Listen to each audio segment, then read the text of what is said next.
30 strong in the NASCAR Whelen Modified Tour come to life here at New Hampshire Motor Speedway, ready to go. 200 laps, a doubleheader of racing action. The American-Canadian Tour cars, part of our pre-race festivities. They are being pulled off the racetrack, and then we will make our way onto the track with the ground-pounding 600 horsepower machines. And no better way to get a race started here at New Hampshire Motor Speedway with two drivers who have been instrumental in modified competition, had tremendous success behind the wheel. And Jamie Tomeno, a former series champion, and Jan Leedy, who has had so much success here at New Hampshire Motor Speedway. They now will shift gears and go to the other side of the pit wall. Jamie Tomeno is a car owner today, and Jan Leedy as a crew chief for the 07 of Patrick Emmerling, as those two former drivers get to work. They do get to work, and they've got some pretty notable drivers driving for them. Patrick Emmerling has won here at the New Hampshire Motor Speedway in the past, and Ronnie Williams is a threat to win every time he climbs through the cockpit of one of these open wheel cars, former SK champion of the Stafford Motor Speedway. So it's great to have the legends here and still involved in the sport contributing. And Williams will start at the very back of the pack. He was not able to be here for qualifying yesterday because he went back home to Connecticut to run where he's in the championship chase in the SK Modified division at Stafford Speedway. He will roll off the grid in 30th here today for the Musket 200. Here's a good look at the number 99 for Ronnie Williams. He's been running the Adam Scavora owned 50 throughout the season, but they had the plan to race for Jamie Tomeno here this weekend, and they've got a car ready to go racing and a driver who has a tremendous amount of experience in long distance races in the SK Modifieds, and he hopes that that experience will translate to the Musket 200 here today. The field is rolling off the grid here along the front straightaway, 30 strong. And these teams and drivers treat this race like the big deal. It's their Daytona 500 to race here at New Hampshire, usually paired with the NASCAR Cup Series. But today in New England, where it's modified country, the Whelen Modified Tour will take center stage and share 100% of the limelight along with the American-Canadian Tour. This race means so much, not only because of what's on the line, the $20,000 purse, the prestige of winning here at the biggest track they race on all season long, but also, you alluded to it, Aaron, the championship hunt down to just 3 races left, and a lot of ground could be gained and lost here at the Magic Mile. It's a pretty tight battle right now. 18 points separate Doug Colby from Justin Bonsignor. Bonsignor, of course, the leader. And then it's only another 32 points back to the number 7 NY, the famous Tommy Baldwin car for John McKennedy. It is a great battle. Craig Lutz is not out of it either, sitting 4th in the standings in the number 46 car. And with 3 races to go, this is go time. Go time indeed. 3 races to go, but we've got 200 laps here this afternoon. Why don't we take the opportunity to bring in the 3rd member of our broadcast team, Pete Falcone, covering pit lane today. Pete, this is a race that is going to have the crew chiefs working the strategy game all day long. For sure, Joe. This race is as much about strategy as it is speed, and here's why. 80 to 90 laps on a tank of fuel. Tires fall off about 70 to 80 laps in. Now, you cannot change tires and add fuel on the same stop. So you can expect to see, could be 4 or more pit stops by some of these guys. I mean, the other variable is that are they going to change 3 tires or 4 tires when they come in? We know they're going to come for fuel at least a couple of times. The question is, what are they going to do when they get on pit road, and how fast can they get it done? The crew chiefs this morning weren't giving up what their plans are for this race. What they did all agree was they've got a strategy, but it may change depending upon how many cautions there are or how the car is handling. But this is really one of those races where you can say it could be won or lost on pit road.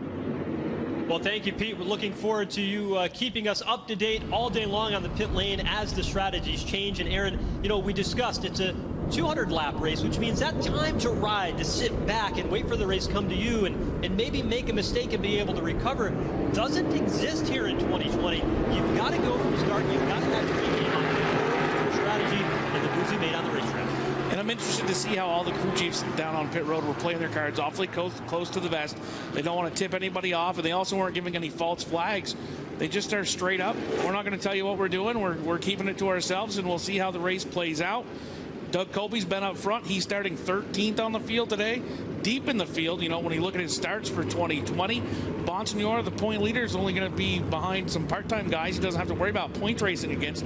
He's got his competitors all behind him when the green flag comes out. Well, the field has been given the 1-to-go signal, meaning we will go racing next time by here in New Hampshire. The pole sitter to the outside lane.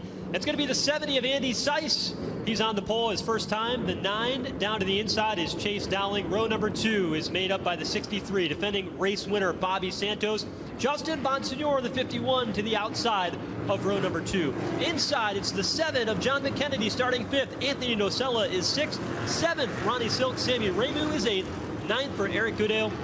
And the 64 of Robbie Summers round out your top 10. Field rolling through turns 3 and 4. The Toyota Camry pace car about ready to head for cover as we get set to turn them loose. 200 laps in the Musket 200 here today with the pole sitter Andy Seiss in the 70 in the outside lane.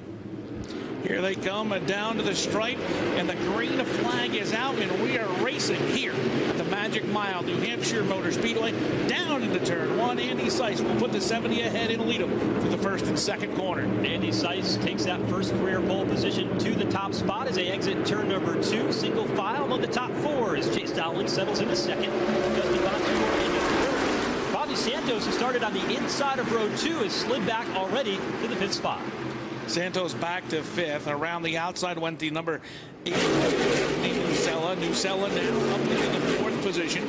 Down the front straightaway. The first lap has been completed, and Andy Seiss has led his first lap of 2020. First car out of line a little bit deeper in the pack was the 7 of John McKennedy. McKennedy started in 5th, and he has fallen back quite a bit here as the caution flag comes out. We've got a car stopped up in the middle of turns 3 and 4, and it's the Melissa Fifield 01 machine as her car has come to rest to the outside by the safer barrier. A tough break for Melissa, the Wakefield, New Hampshire driver, NASCAR Whelen Modified Tour most popular driver. Appears as though she caught the outside wall, the right front pointed in the wrong direction, and the window net is down in that machine. You know, we heard from the drivers before this race today that the racetrack conditions are very different. Pete talked about how there's tire strategy at play. Well, here today, this is a tire that they have never run here at New Hampshire Motor Speedway, a very hard right side tire. And if you look at the racetrack, you'll see from when they run the NASCAR Cup Series cars here, they've got a dark groove on the bottom where they put the PJ1 traction compound. It's gray in the middle of the groove, and it's dark in the outside lane. And the drivers were telling us earlier that if you go over that outside lane where it gets a little bit dark in the turn, it's like jumping the cushion in a dirt race. The car will get away from you very, very quickly, and you've got to be careful of that, especially early on in the run when there's not a lot of rubber laid down on the track. Which is a little bit different for the Whelen Modified Tour here at New Hampshire Motor Speedway, because in the past, before they started using the PJ1 and they had the other tire combination, you could almost run it all the way up to the wall and launch yourselves down the straightaways. You can see the wrecker going over to pick up the Melissa Fifield car. And as you said, it is a tough break for her, not the way you want to start a 200-lap race. But I can tell you the way you do want to start a 200-lap race, and that is exactly the way that Andy Seiss has started it out.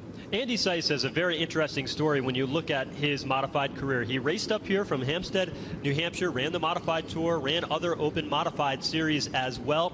Made the decision to move down south, where he teamed up with Eddie Harvey, who's fielding a card today for Woody Pitkat.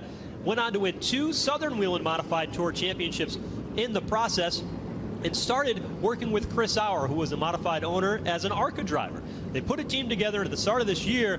He went NASCAR Xfinity Series racing as the team manager, and right out of the gate, the 02 machine, they hired Brett Moffitt to drive the car, and they were very, very good. Well, was it a month or so ago, Andy Seiss and Chris Auer decided to part ways.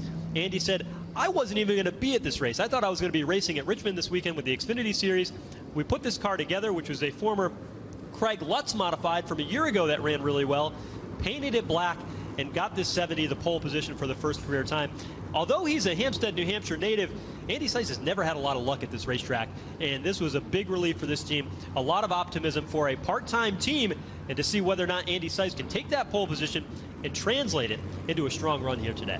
Yeah, and that is a little bit unique. There's not a lot of people that are from New England that don't primarily focus their I forgot what the word is called I'm looking for. They don't put their primary focus, their effort is the word I was looking for, their primary effort into New Hampshire Motor Speedway, because this is your home racetrack, so this is where you work the hardest. from, what, an hour and a half down the street, and he's never really had a lot of success here, but goes down south. We'll tow 1,000 miles away, and that's where we're going to be successful, but we won't worry about what's in the backyard. We had the opportunity before the green flag fell this afternoon to hear from Andy Seiss and his excitement around his first career pole. Feeling good. You know, obviously the car had great speed. There was a lot of people that came together to make this happen at the last minute. We were thrashing on the car right up until practice yesterday. Had a little bit of brake issues, so we didn't have too many long runs. We're looking forward to see how the car will be on the long run. Obviously getting the pole, we know we got the speed, and we just need it to last all 200 laps. And boy, isn't that the truth, lasting 200 laps. A lot of teams we heard from earlier today said, the first 150 is when you figure out what you're going to have for that last 50. But don't look away, because so much happens as far as where you're positioning yourself on the racetrack and how you put your car in the right spot to be there for the pit strategy at the end and be there for that final 50-lap sprint to the finish here today in the Musket 200. They have since pulled the Melissa Fifield 01 off the racetrack and back into the NASCAR Whelen Modified Tour garage. So again, a tough break for Melissa, only a lap or so into this race before her day comes to an end, and a lot of effort goes into that machine. I think she had a little bit of mechanical issues before getting into the wall in turn 4, because they're putting down speedy dry in turns 1 and 2 and down the back straightaway, which maybe power steering line came off the car, she slipped in her own oil, something along those lines, because you wouldn't be putting speedy dry down for just someone sliding into the wall on the opposite end of the racetrack. Yeah, they pull some of those safety vehicles off in turns 1 and 2. How about the driver, the number 9, Chase Dowling? Chase Dowling 2 years ago was winless in the Whelen Modified Tour, and he came here to New Hampshire and won the inaugural running of the Musket 200. That was then a 250-lap race. Dowling teamed up with a man who mentors him behind the scenes in Ben Dodge, a promoter and racetrack announcer well known for his announcing throughout the country, to put this number 9 start-finish motorsports machine in the field today. He qualified second, and here's what Chase had to say before the race. Yeah, we have a brand new car thanks to Ben Dodge, SNS Asphalt Paving, this whole team. We got a lot of people on board, but couldn't do without them. Like I said, it's a brand new car. We're going to do our best today, have a good starting spot, and hope we can stay up front. Great. This race car for Chase Dowling had never seen the racetrack until they unloaded here yesterday. It rained on Thursday. They had planned to go to a test at the Waterford Speed Bowl in Connecticut just to flat shake it down and get the car ready for this racetrack. Didn't have the opportunity to do that, and now they came out here to run at full speed in New Hampshire. An interesting makeup of the team. A gentleman by the name of Tommy Lee is the crew chief, although Chase Dowling does a tremendous amount of the work on this race car. He's a very, very mechanical man. But Tommy Lee is a guy that comes from a marketing background and a business management background, has always been around modifieds, but it's his first race calling it as a crew chief. And he put the car on the front row with Chase Dowling behind the wheel in an untested race car in a brand new race team that wasn't even planning on running this race until just a couple of weeks ago. Not the way that I would want to approach my first start at New Hampshire Motor Speedway, but apparently it may be the correct way to approach starting at New Hampshire Motor Speedway. And it's great. You know, we started out the season driving the Danny Watts 82, and they mutually decided that he wanted to go run some other unsanctioned races and not continue running full-time on the Whelen Modified Tour. They'd put their own deal together, and of course Anthony Nocella ended up in the 82 car. Well, as we keep an eye on Chase Dowling in the second spot, let's send it back down to pit lane and Pete Falcone.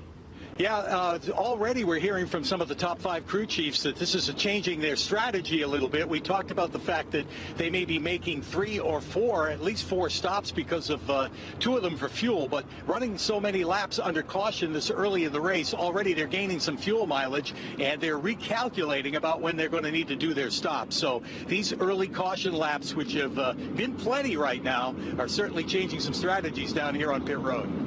And Pete, earlier today, you and I spent some time in the garage area, and we talked to Ryan Stone, who's a crew chief for the 51 of Justin Bonsignor. And we learned a couple of things when we did that. Justin currently running in the 3rd spot on the racetrack in the 51 car.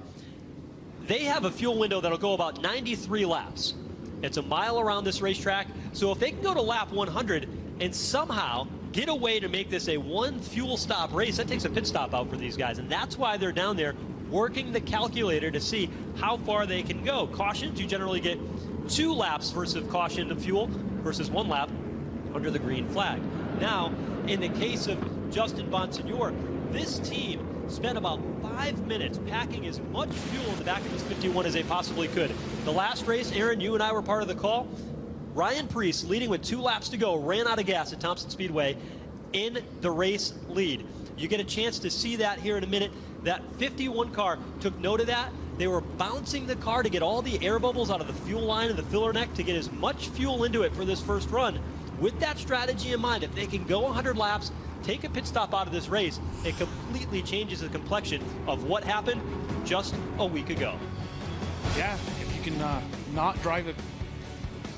Some of the highlights from Thompson Speedway, Anthony Nocella spinning early, late in the race. Kyle Bonsignor up into the outside wall, and Ryan Preece was driving to the front before, under caution, he ran out of gas in the back straightaway. The night didn't go his way, but Ronnie Silk captured the win. His 4th at Thompson in a brand new race car. The thrill of victory, the agony defeat. Ronnie Silk and the Stewart Motorsports machine took it to victory lane just a week ago in Thompson Speedway. So you saw these guys pushing the cars out onto the grid when we gridded the cars today, and that is exactly why. So you can get as much distance on the racetrack as you can. You don't use any gas moving the car around in the pits because, I mean, 2 laps. That was exactly what happened to Ryan Preece last week. 2 laps to go, under caution, out of gas. Heartbreaking, and that's, as Ryan said after that race, he said, it's 2020. Whether it's been at the NASCAR Cup Series level, it's been a tough year for him there. It's been a tough year for him in modified action. He had the fastest car, couldn't quite get to the finish. But I think when you look at the 51 team with Justin Bonsignor, just to put a period on that, Ryan Stone, his crew chief, and Justin Bonsignor are so focused on the details. It really was impressive to watch how long it took for them to do what would be a simple thing. You put the fuel can in, comes out the filler neck, hey, you're good. They put a lot of attention to detail, and I think that's one of the reasons why this combination, since they came together, has been one of the strongest over the past couple of years in the modified tour. Do it 13 seconds on pit road, but it'll take you 5 minutes in the garage area to make sure you have every ounce that you can. And it actually is pretty amazing to watch them because they bounce it up and down, they shake it back and forth, left to right a little bit to make sure they have every air bubble out. They fill the overflow up so that the overflow is all the way out to where it's going to start coming out of the car. It's quite the process to start one of these races. And you can see down on pit road, Ryan Stone leaning over his pit cart, writing numbers down, as Pete alluded to a moment ago about the calculators that they're working on pit lane. And that's one of the tricks of this race, because you look back at the schedule this year, and it's obviously been different as a result of the pandemic, but they raced at Jennerstown. The first time they raced there, they had an intermission break, so pit stops and pit crews weren't as important. They raced at Jennerstown the second time for their first live pit stop of the year. They raced at Thompson Speedway, and that was their second live pit stop of the year. Today, they're going to do at least 3, if not 4 pit stops, and have that whole strategy game. That's not normal for these drivers. Normally, you come in, there's a caution midway through the race, you take advantage of that time, you come down pit road, you get your tires, you get your fuel, and you're off and running, and then it's just a matter of setup. But when you put setup into fuel mileage, into tires, it makes this race that much more difficult to win, and that's what adds to some of the prestige here today. It definitely does. You know, they ran 200 laps at White Mountain Motorsports Park on 2 occasions, but that is only a quarter of this distance. This is actually 200 miles, and that's, you know, White Mountain was pit stop free because you can go 200 laps on a quarter-mile track, but here at Loudon, the track's a little more abrasive. The gas goes out the back at a much quicker rate per lap. And for the most part, from a tight bull ring at White Mountain to this racetrack here in New Hampshire, it's basically the same race car. I mean, they don't make a lot of changes. Suspension is about the same, obviously different spring race and things for a track like this. They make some changes. Some teams run a real lightweight brake rotor in the rear just to allow it more speed, less rotating weight to get some more speed in the car. But there's a lot of things that come to factor, whether you run at the local short track near you or you run on the big stage here at New Hampshire Motor Speedway. These cars are pretty much identically prepared to go from one track to the next by the way they're constructed. And I have noticed that our number 2 point man, Doug Colby, has 2 race cars that they're running this year. They have a banked track car, which is the one that has the American flag liveries on it. And then they have this car, which is the one that they also use at the Stafford They used it at the Jennerstown Speedway, which is the white and black automobile. So I was interested when I got to the track this morning to see which car they had at the racetrack, kind of what they were going to attack it with, and they went with the Jennerstown car. Yeah, one of their best cars at this racetrack too, Doug, has a couple of wins with the chassis that they're driving. Now, if you look at that team, they have not had a very good weekend. Doug Covey was 19th in the first and only practice we had yesterday, qualified in the 13th spot, and right now the 10 car of Doug Covey, three-time New Hampshire Motor Speedway winner, is back in the 15th spot. And so it's going to be interesting to see how that 10 car progresses through the field, because they certainly have a lot of work to do if they're going to slice and dice their way toward the front. Definitely. He's got plenty of time to do it, though. There's plenty of room. You can go 3 and 4 wide here if you really work at it at New Hampshire Motor Speedway. You'll have to be cautious when you're going 3 and 4 wide, but it's definitely able to be done. We've seen some pretty exciting last lap passes, 3 wide down the front stretch. We got cars going down pit road already. Yeah, and it's Patrick Emmerling, the 07. We heard Jan Leedy, the Grand Marshal of this event. He is the crew chief for Patrick Emmerling. They're down on pit road. Let's see what they do. It's going to be fuel for the 07 of Patrick Emmerling. You see him going ahead to the rear of that machine. They're also going to either make a chassis adjustment or take the panel off of where they fuel the car just to make sure that they've got it full of fuel.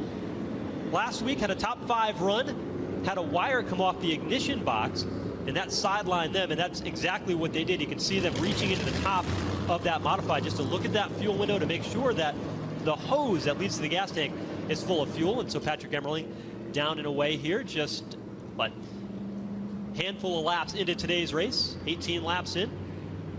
I think that 11 laps in, that is. I think that's exactly what you were laying out for the Justin Bonson. You were making a 1 pit stop race, and 11 laps into this one, we see Patrick Emmerling on pit road. The only thing I could think of is that that's what they're trying to do. They're trying to get to lap 100 to make it a 1 pit stop race. What's interesting is they're giving up a lot of track position to do it, right? So Patrick Emmerling was 7th when they came down pit lane. He'll restart at the back of the field.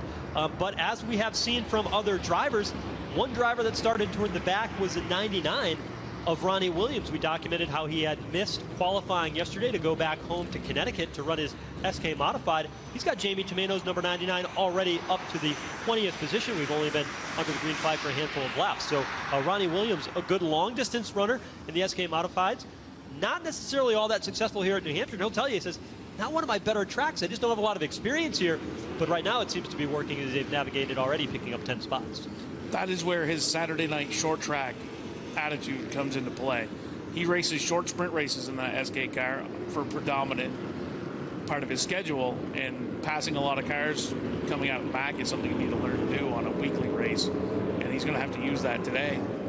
Another car on pit road, Sami Ramu in the 06. They started to the back as well. He had not qualified. He had an appointment at the college yesterday as a freshman, Wentworth College, studying civil engineering.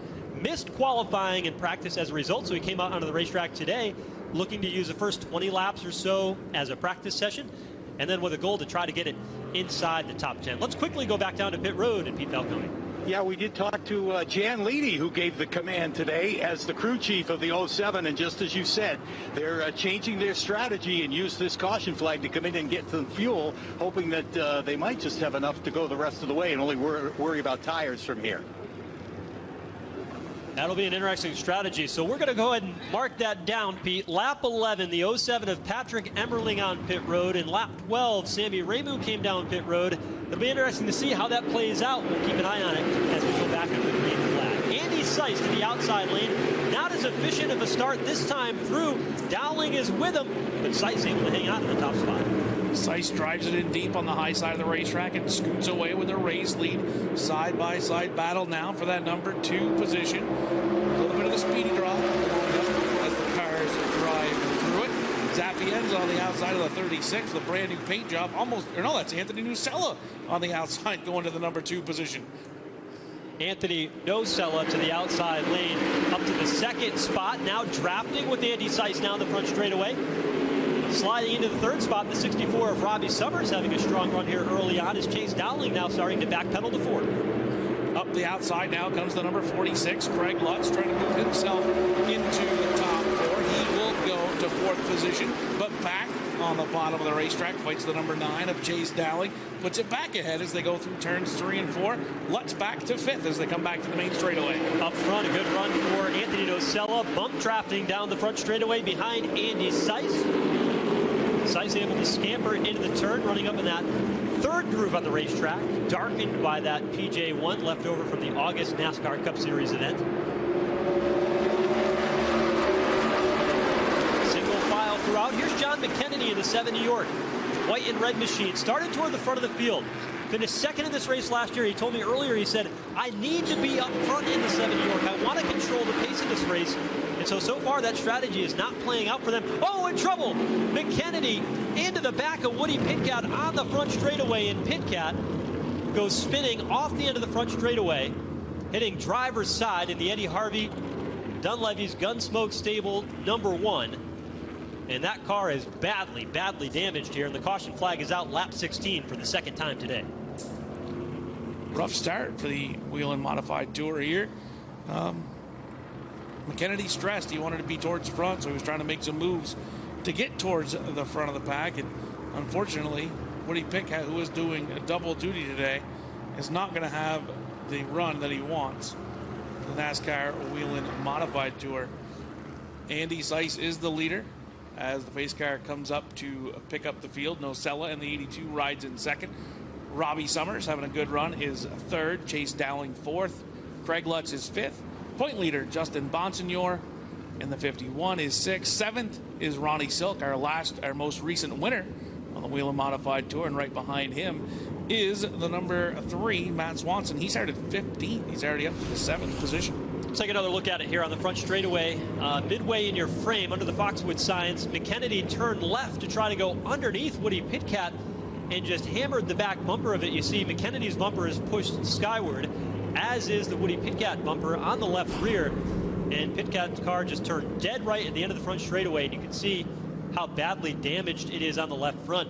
It appears to be bolt-on damage. The question is whether or not he bent the rear end of that machine as well, but you can see the tire is off, flapping there on the left side.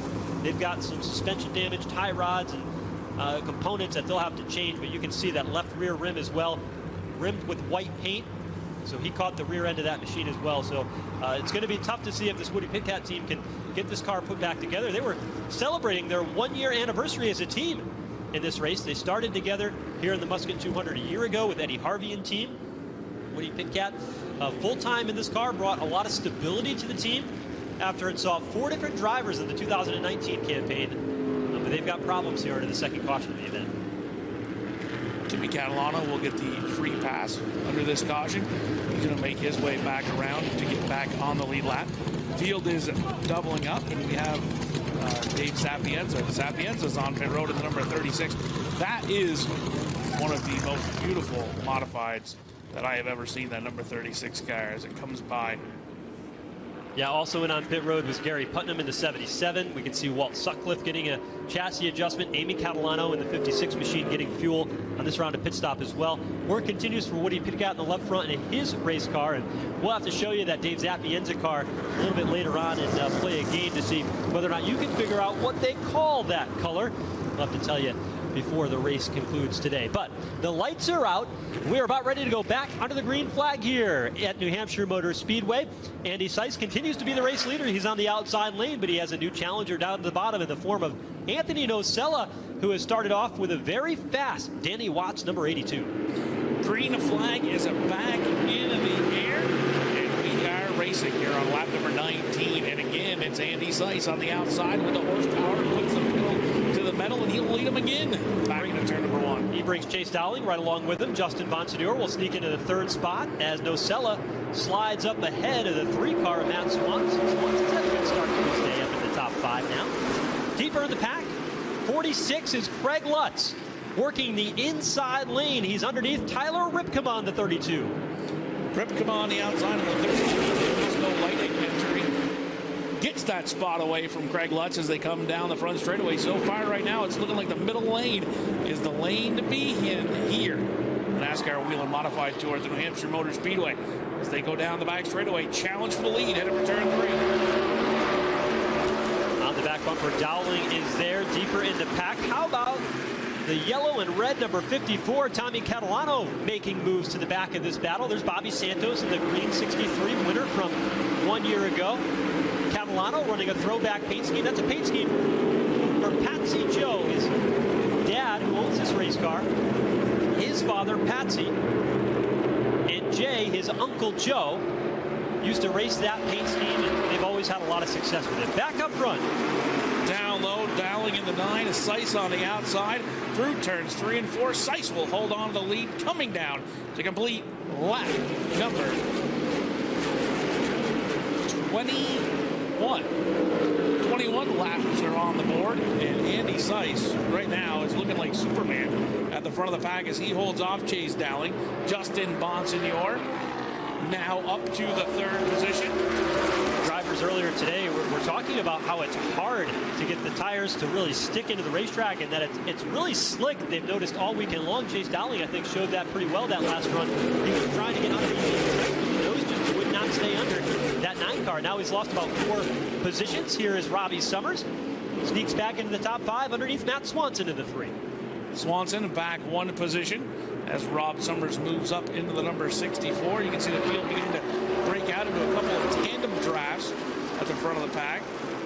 5th and 6th run together. Matt Swanson, Old Blue, the bowler number 3, trying to get back around as they come down the main straightaway, pulling back up on the rear bumper of the 64 of Robbie Summers.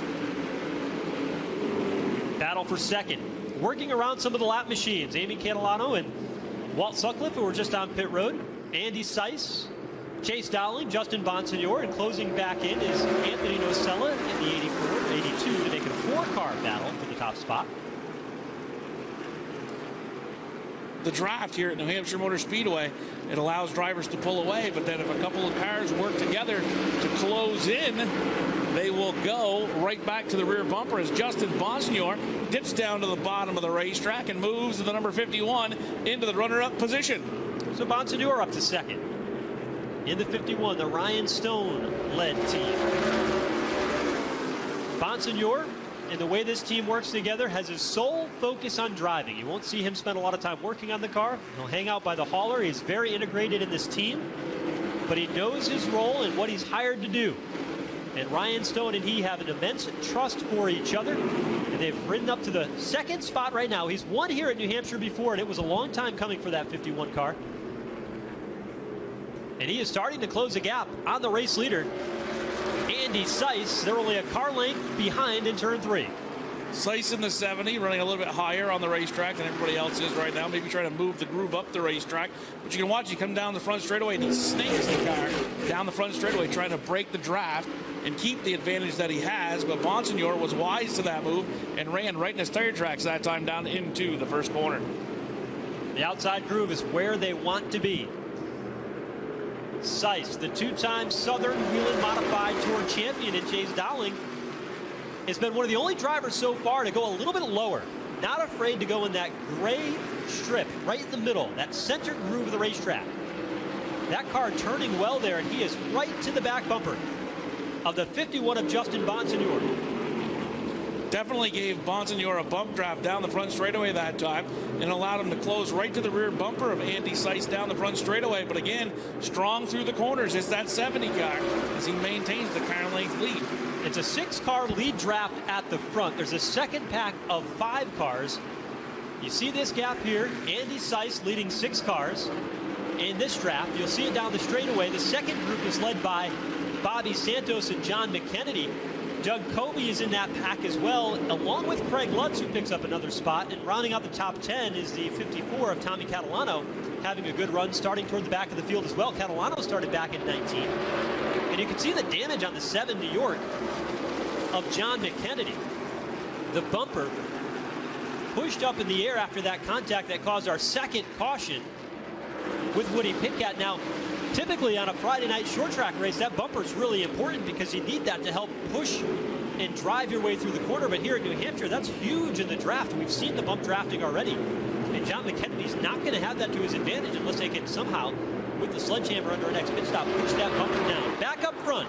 Justin Justin Bonsignor dives to the bottom of the racetrack in the Phoenix Communications 51, and he'll take the lead around the bottom of the racetrack. Andy Seiss back to the number 2 position as they come down the front straightaway. Back fights Seiss on the outside, headed for the first corner. But again, Bonsignor stays tough on the bottom of the racetrack.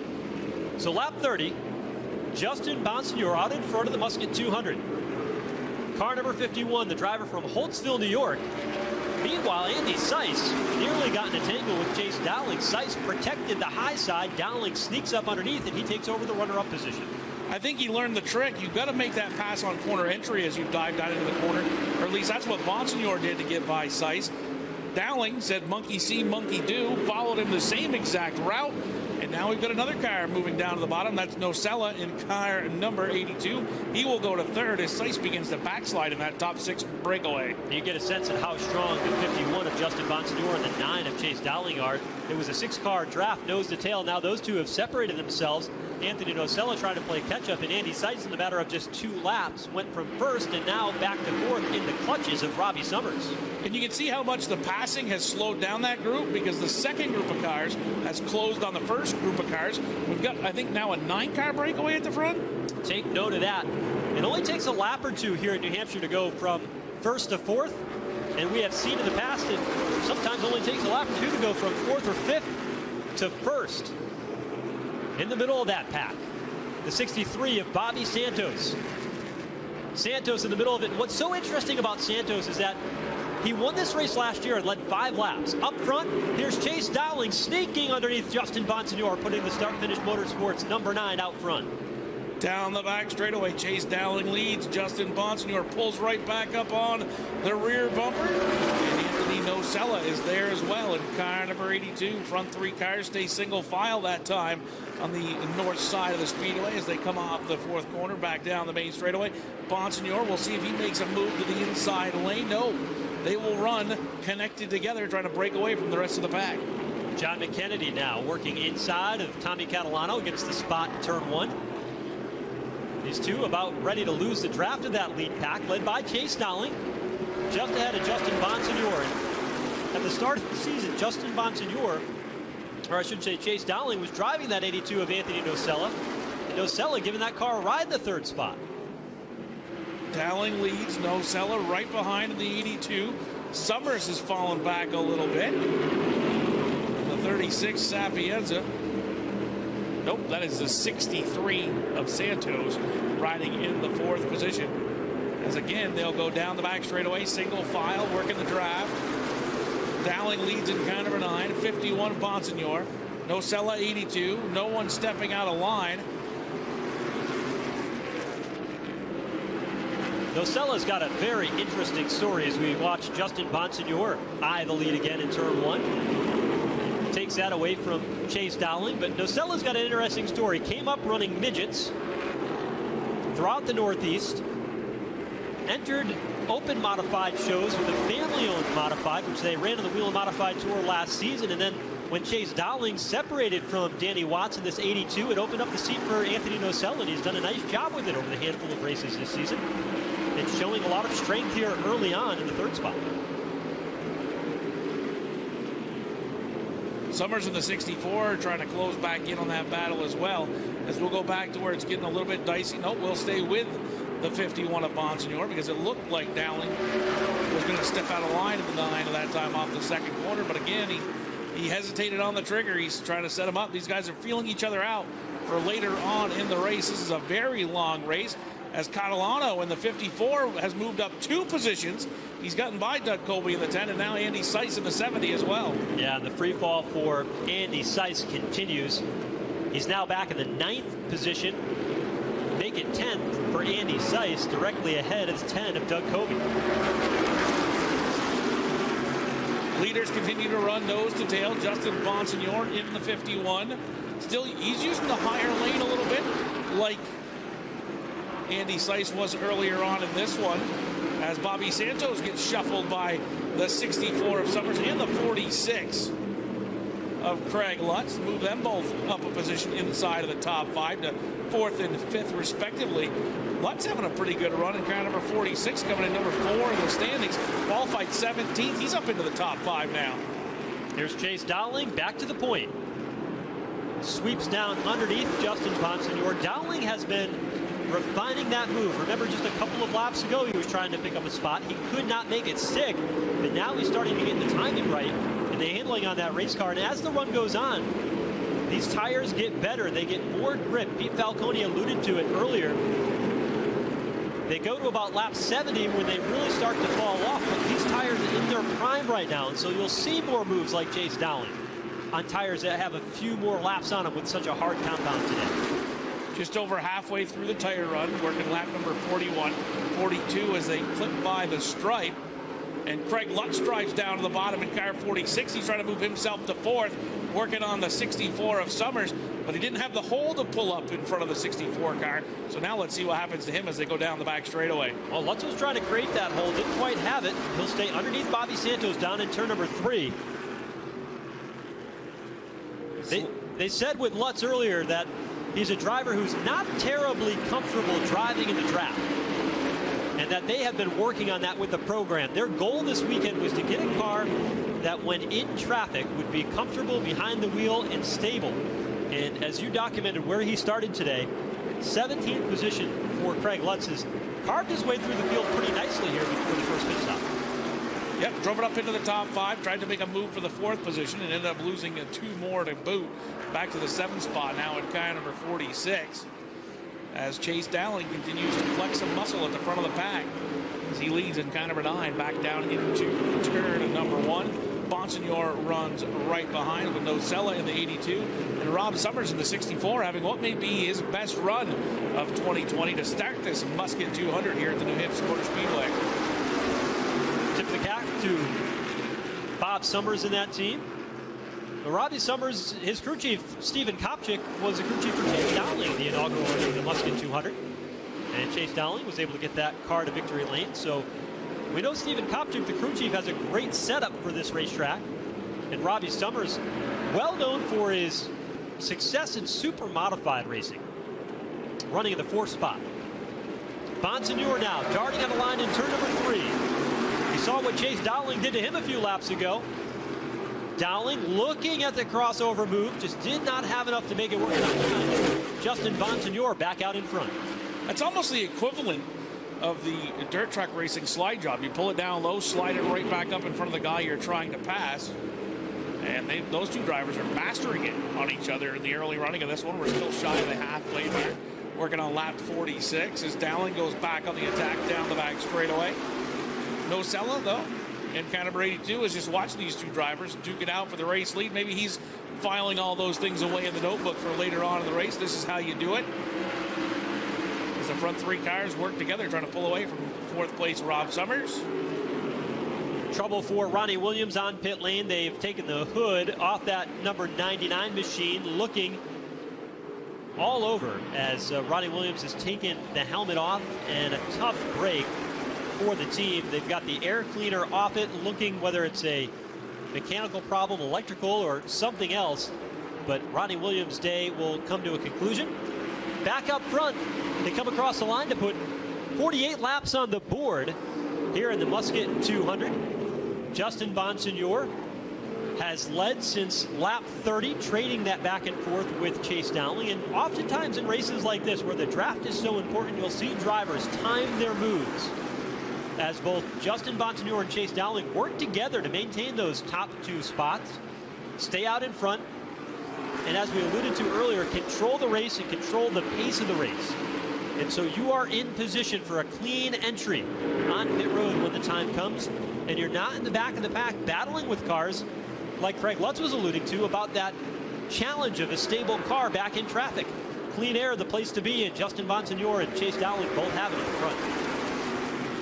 And they do not want to give it up.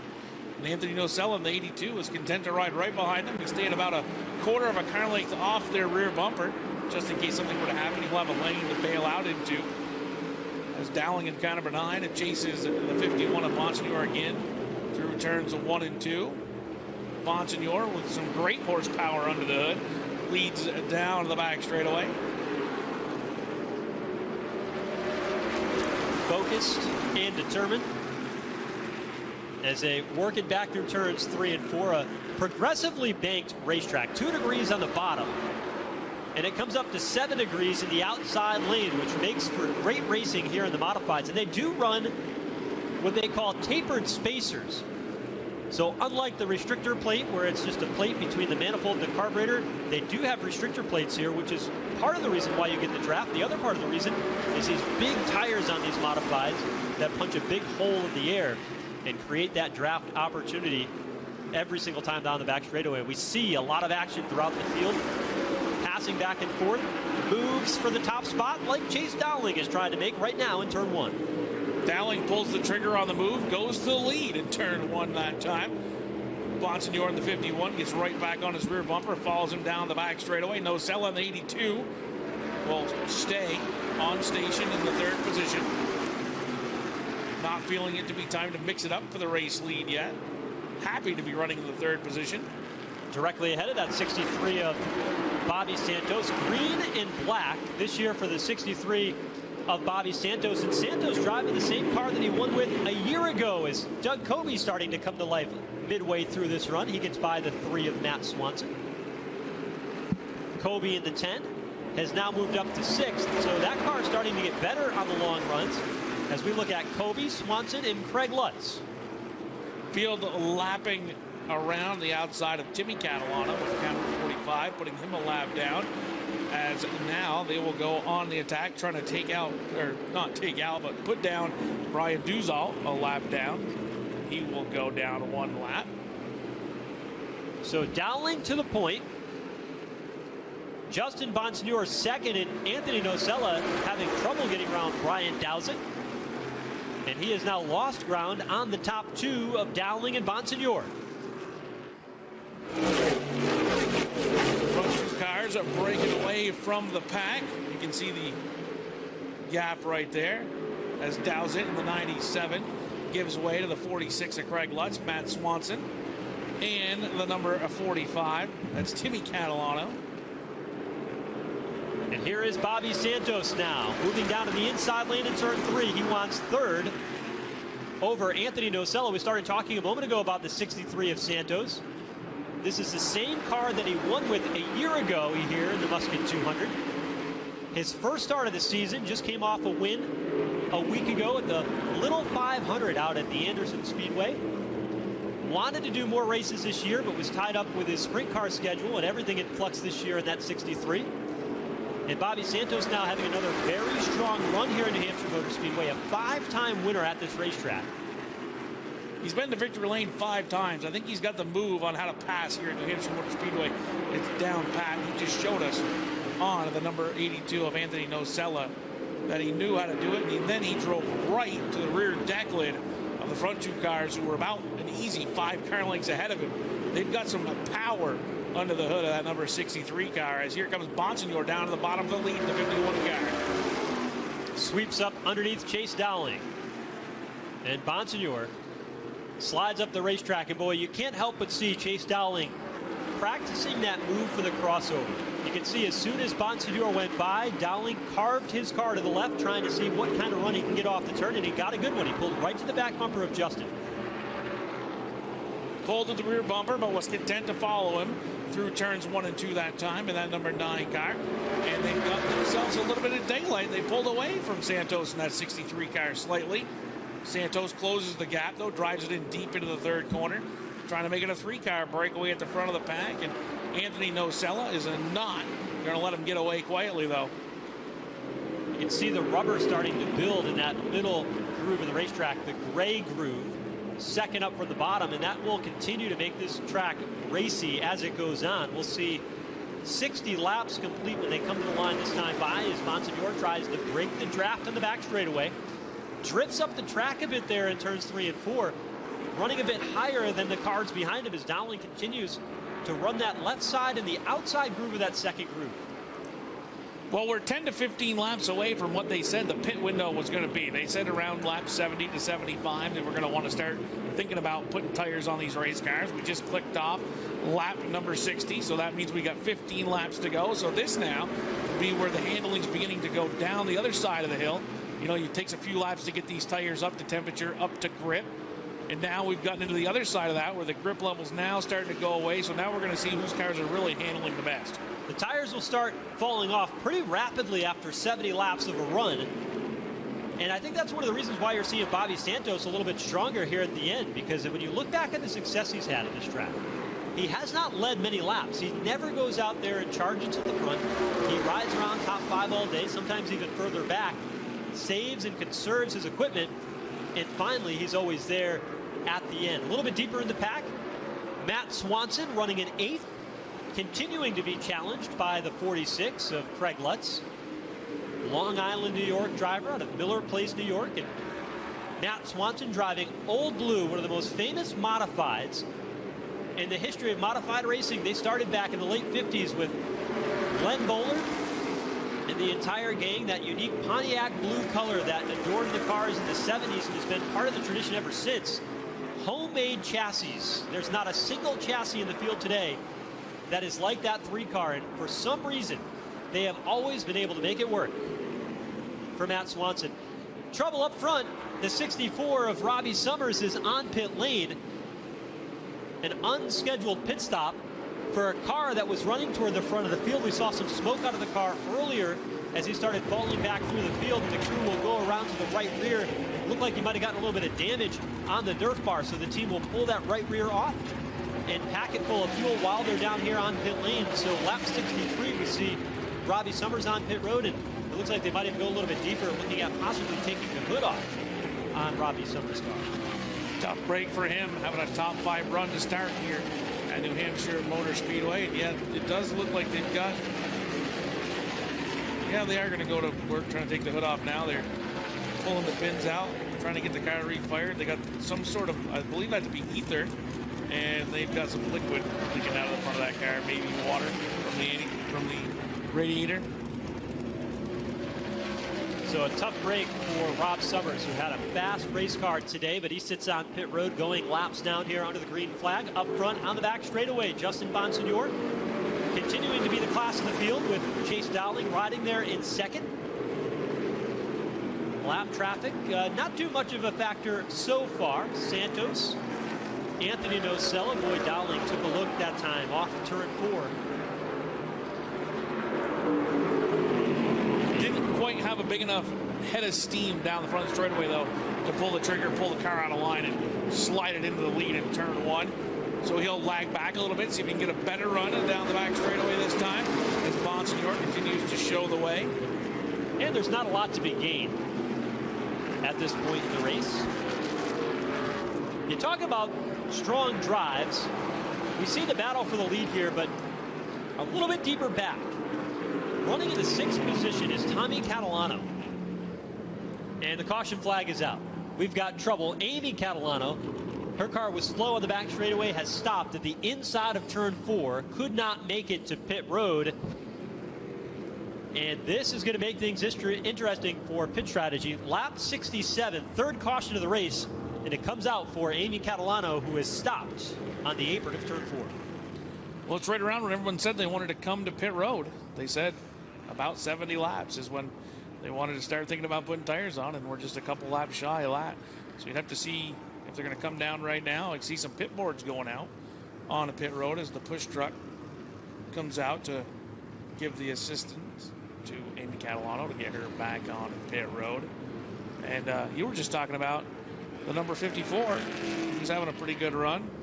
Was Tommy Catalano, started 19th. And why we got a caution, why don't you fill us in on the rest of that story, Joe? Yeah, so Tommy Catalano now up to the top 5 in that throwback paint scheme. Has had very good runs here in the extra distance race, but they have not had good luck in 2020. And so they had this body hanging in their garage back home, and they said, you know what? Let's see if we can take this out, because this is the same paint scheme that his great uncle Joe used to race in the family racing tradition. They took it off the wall, put it on this race car, and they said every time we've had it on the car, we've finished inside the top 3.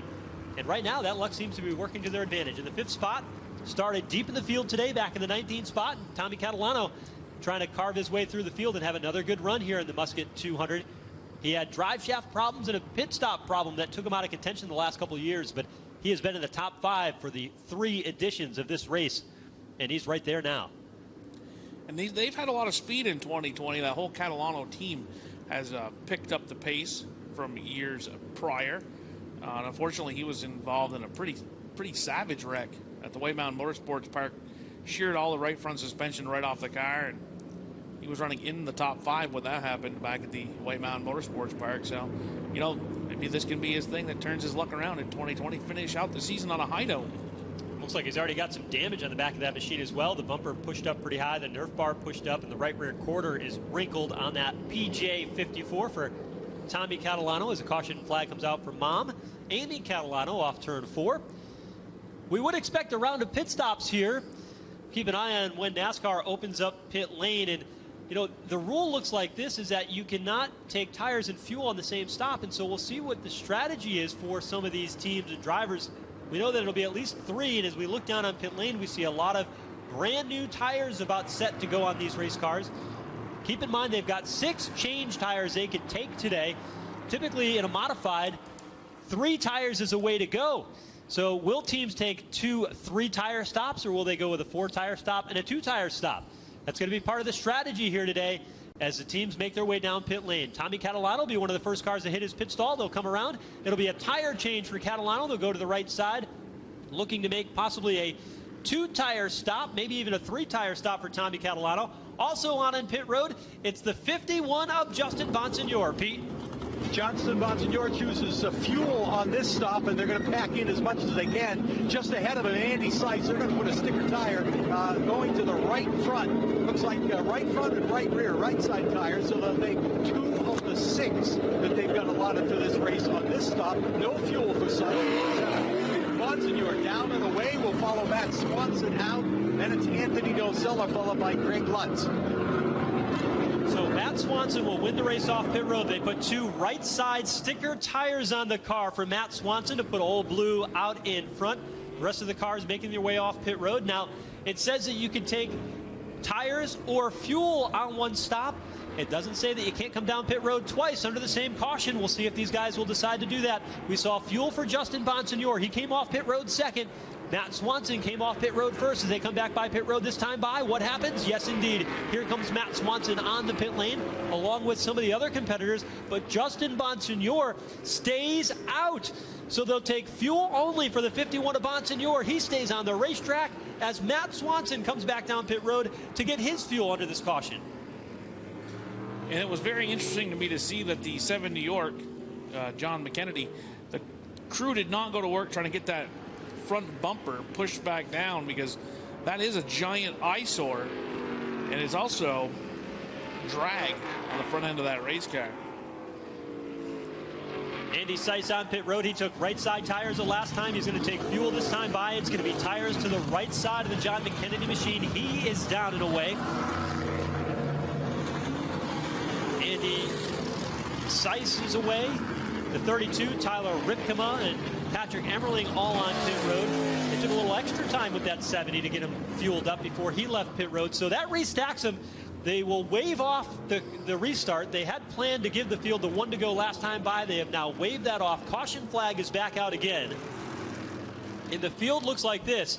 Justin Bonsignor is the race leader. Craig Lutz is second. And that's no surprise, because Doug Ojako is crew chief for Craig Lutz, said, I'm going to follow the 51. Whatever they do, I'm doing. And so those 2 cars come out and they stay out on the racetrack. Very gutsy call by Ryan Stone to be up front and not take any tires. We'll have to see how that plays out here as we approach the halfway of the Musket 200. It's a very bold strategy. And we will see how it plays out. Justin Bonsignor is leading.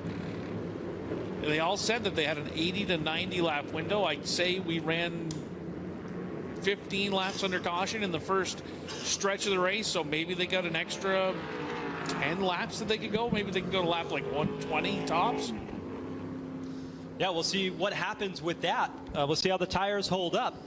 So Justin Bonsignor, Craig Lutz out towards the front. We see in the inside of row number 2, there's Dave Zapienza. And we'll let you guess at what color they call the vinyl wrap on that number 36. It certainly is colorful enough to match Dave Zapienza's personality, but let me see what you think. Give it some thought. And we'll come back later and tell you what they call the paint scheme on that 36. The Toyota pace car is in. We're ready to turn them loose. This time, Justin Bonsignor on the outside lane as we get back underway here in New Hampshire. He leans on the loud pedal and he gets away with a lead into the first corner. And on the outside lane, it looks like the front 3 outside cars are going to rocket around the outside, moving Craig Lutz's 46 back to 4th. Dowling in the 9 will come back up into the runner-up position. And I believe that to be now Bobby Santos into the 3rd spot, car 36. Look at the move by Catalano deep in the field. Took him 2 or 3 wide through turns 3 and 4 in that yellow and red 54, but he pays the price on the front straightaway as Tyler Ripkema, with drafting help from Anthony Nocella, push on past, but Catalano is not done yet on the inside. That's where the tapered spacer comes into play. It takes you longer to widen the car up, so you want to carry as much momentum as you can through the corners. Catalano, though, is trying to make it work down the bottom of that 54 car. A little bit deeper in the pack, just outside the top 5. Here's John McKennedy, Patrick Emerling. McKennedy stepping out of line, looking on Dave Zappienza. And then back to the second pack of cars where we see some action continuing here. This time, Chris Pastriak going inside of Tyler Ripkema, who loses the handle that time coming up off turn number 2. That car was very, very loose at the exit of the turn. I believe that was like you alluded to in the pre-show, or when we were getting ready to start the show, he jumped the cushion. And he's got his hands full. Went way up the racetrack again in turn 3. Doug Kobe gets by. And there's Calvin Carroll now trying to go underneath Tyler Ripkema. So after that round of pit stops, Tyler Ripkema and that car not handling very well at all.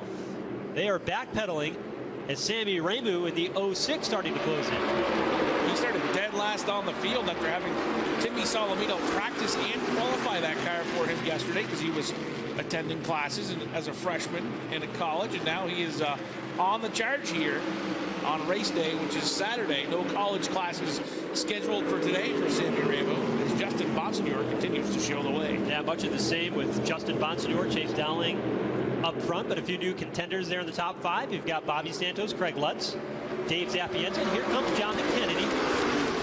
Drives down to the bottom of turns 3 and 4. Can he make it stick? Zappienza way up there in the outside lane has to roll out of the throttle to allow McKennedy in, and that opens the door down low for Emerling. Emerling couldn't get any drafting help down low, and he may lose 2 or 3 positions now because of it. Matt Swanson pulls to the outside in old blue in car number 3, and Andy Seiss beginning to march his way back towards the front in car number 70 as well. Pole sitter in the 70.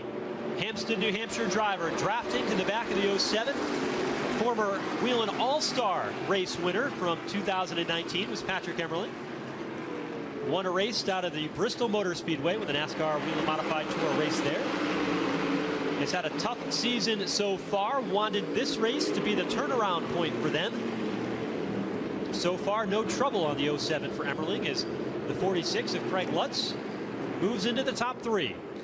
Lutz went down to the bottom of the racetrack, pressed the issue with Bobby Santos' 63 car, and Santos says, to finish first you must finish. I'll give you the lift you need, Craig. And Lutz pulls up into the 3rd spot. Here's Andy Seiss making a move now in the front straightaway. Nice recovery for Seiss. We saw that lengthy pit stop on pit road as Zappienza nearly loses it through turns 1 and 2. That car was evil on that end of the racetrack. Definitely was. Rear end stepping out on that race car. Let's see how it handles into the 3rd corner. He's able to, no, it's still evil. He may have a tire going down on that 36 automobile as it is beginning to step out on him, much like Tyler Ripkema's car did right after the restart. Keep an eye on that. Doug Kobe will now go by the 36 of Zappienza, who gets through the turn a little bit smoother this time by. Car much more under him, but he does give up a spot to Doug Kobe in the 10 car, who has been quiet today for a 4-time New Hampshire winner. Looks good that time through turns 3 and 4. May have just been he stepped up a little bit too high, picked up some of the rubber on the tires, and took a lap or 2 to get it worn back off as Pastriak in the 75 went to attack. Back up now on McKennedy, who's moved himself into 4th. He's gotten around Bobby Santos for that number 4 position, so move the 7 into 4th. 63 back to 5th, and we got a new race leader in turn number 3. Chase Dowling goes back to the front. Turn number 4, lap number 83 this time through. So Dowling out in front. Bonsignor and Craig Lutz as they play bumper tag on the front straightaway. John McKennedy doesn't have much bumper left to play that game with, but he's been able to work his way back up through the field. He's now driven up to 4th. Great run for the Tommy Baldwin own and prepared car number 7 as he flashes down to the bottom looking for the 3rd spot away from the 46er Craig Lutz. Lutz will let him slide back up in line. And a great race right now for the 7. I'm interested to see how it's going to do, though, if he can get to the lead with that front bumper up in the air like that. Here's Chris Pastriak deeper in the field, still trying to find a way around the ill-handling 36 of Dave Zapienza. Behind them, Sami Ramu, who has just about accomplished his goal. Remember, no practice, no qualifying yesterday in that 06. Wanted to be up near the top 10 for the first stage of the race, and he's being shown in the 13th spot at the moment. And trying to close in on Chris Pastriak in the 36 of Dave Zapienza. Meanwhile, Matt Swanson in Old Blue sneaks by Andy Seiss. So that'll move Swanson up into the 6th position as they go back and forth here on the back straightaway. And John McKennedy is taking over the 3rd spot while all that happens. So here comes Emmerling back to the inside. And he's able to get by Andy Seiss once again. Seiss in the 70 has a strong car to start runs, as we saw at the beginning of this race. But now as we kind of get 15, 20 laps in on a set of tires, the handling on the 70 may be going away. Setup may not quite be a good long-run setup. As he alluded to in his pre-race conversation, they had some brake problems with the car, so never got any long-run testing. And that may be one of their attributes for what's going on later today that they need to make some adjustments on to make that car better at the end of this race. There was not a lot of practice for Andy Seiss and his team because of the brake issues. Only able to get a couple of laps, and they were somewhat surprised that they had the pole because of that. But they are starting to work on that long run setup now. Chase Dowling out in front. Justin Bonsignor 2nd, and John McKennedy right there with him. Here is Bonsignor again to sneak underneath and take over the top spot. We'll see whether or not John McKennedy can go up and break up the dance that Justin Bonsignor and Chase Dowling have played since Bonsignor went to the front 30 laps in. I'm really amazed right now how well that car is going around the racetrack after not taking tires. Tires he started the race on were working lap 88. I do know that there was a lot of caution laps ran as they cleaned up the wreckage at the beginning of this race. But I'm impressed on no tires how well they're handling up at the front of the pack. Well, that's going to send a signal to everybody else through the field is what you can do from a strategy standpoint. We'll see how it all plays out, how it circles back around. Everybody else pretty much took tires and fuel on that last stop, including Doug Coby, who is starting to make his way forward in that 10 car. You know, a lot of people think Coby in that 10 car, well, it's the same cars, it's the same equipment, it's the same people. Really, the only thing that's the same from the 2 team that they've won 5 championships with is the crew chief, the personnel on the team, and this chassis that they brought with them here today to go racing in New Hampshire. And the rest is all new for 2020, right down to the tools, the pit cart, and the trailer. Swanson sneaks underneath Santos to take the top spot. Well, at least the top 5 spot. And now here's Patrick Emmerling will take over 6th. The Santos doing what he does, staying up front but not being flashy in the first half of the race. Save, save, save. Save the wear and tear on the car. Save the wear and tear on the tires. You got to have something to fight with at the end of the race. You don't want to use it all up early on in this one. Santos has brought that to victory lane 5 times here at New Hampshire Motor Speedway. And if that's your mantra and it works for you, I would stick to it. As Bonsignor and Dowling continue to battle for the top spot. They've broken away a little bit from McKennedy in car number 7. Dowling with a bit of a bunt draft to the back of Bonsignor that time off the turn. We saw how dangerous that can be. The incident between Woody Pitkat and John McKennedy early on, so you've got to be careful when you get up and bump draft on these modifieds. The bumpers do align nicely, but these cars are certainly traveling at a high rate of speed. There you see the result if you do it wrong. where John McKennedy has that bumper pointed skyward. Doug Kobe has really been carving his way through the field. He was able to get by the 63 of Bobby Santos. He got by Patrick Emmerling. Kobe is now driven up to the 6th position. Both he and Matt Swanson are starting to mix it up here. Swanson is up to 4th now. Kobe now into 6th. And Chase Dowling back out in front. Bonsignor will go back to 2nd. McKennedy stays in 3rd. Didn't want to follow the inside opening. Keep an eye on the back of that screen on the number 3 car. Matt Swanson, Old Blue, beginning to feel froggish. Might be time for him to leap down to the bottom and go around McKennedy's number 7. McKennedy will cover the bottom of the racetrack that time. They'll go single file down the back straightaway. Dowling leads. Bonsignor in the 51 runs right behind him. McKennedy.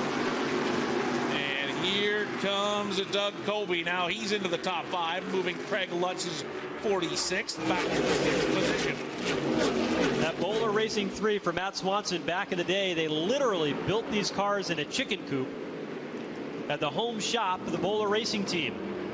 2nd generation Mike Bowler still operates the team here today, but he sells insurance for a living, and this car basically makes and survives on the race winnings they have and any product sponsors that they are able to work with. They make their own bodies, their own chassis. Matt Swanson, a kid who works in the parts department of the family dealership, still looking for that very first Whelen Modified Tour victory, has been knocking on the door for several years now as a contender up front. And they have worked well together with this Bowler Racing 3 team, running 4th right now, right among champions. McKennedy is a longtime champion in super modified competition. Dowling, a modified champion at Stafford Motor Speedway, and a couple of Whelen Modified Tour champions all around him inside the top 5. Patrick Emmerling in the 07. He has that All-Star shootout win here at New Hampshire Motor Speedway. He's worked his way into the top 5. Used a power move to get by Doug Kobe to move him back to the 6th position. Since the caution flag, since the pit stop, the 07, Patrick Emmerling has been turning the wick up, and here he comes down to the bottom for the 4th position, trying to get himself by Old Blue and Matt Swanson. Swanson stays with him on the outside. So we've got a caution flag and we've got a wreck down. Ooh, tough break for the 54, Tommy Catalano. The tough luck for Tommy Catalano will continue here today in 2020 and here at New Hampshire Motor Speedway in the Musket 200. The other car involved, Ronnie Silk in the 85, who won not only the July race here last year, but also last week at the Thompson Speedway Motorsports Park was involved in that incident. Both cars were running very strong today inside the top 10. So the 85 of Silk involved. He's able to get away. Doesn't appear as though there's a lot of damage on that machine, but Tommy Catalano in that 54, a completely different story. Left front knocked off of his car. So trouble for 2 Catalano race cars today. First Amy Catalano, and now Tommy Catalano has removed the window net, taking the steering wheel off of that car, and the optimism meter just went down through the floor after such a strong run for the 54 team. Got a good shot of that. It looks like he may have broken a wheel. The hub still seems to be intact. I think he may have broke a wheel, which is what maybe led to that incident. Tough break for him. They've had some very bad luck in that Catalano racing team in 2020. They were looking to turn it around today, and now we're back into the strategy session of the pit area. Who's coming down to get tires? Bonsignor has shown so far we don't need tires yet. We're still running right at the top of the field, but that could be because he's controlling the pace of the race. Who's coming to pit road? Can you go the rest of the way if you get gas right now?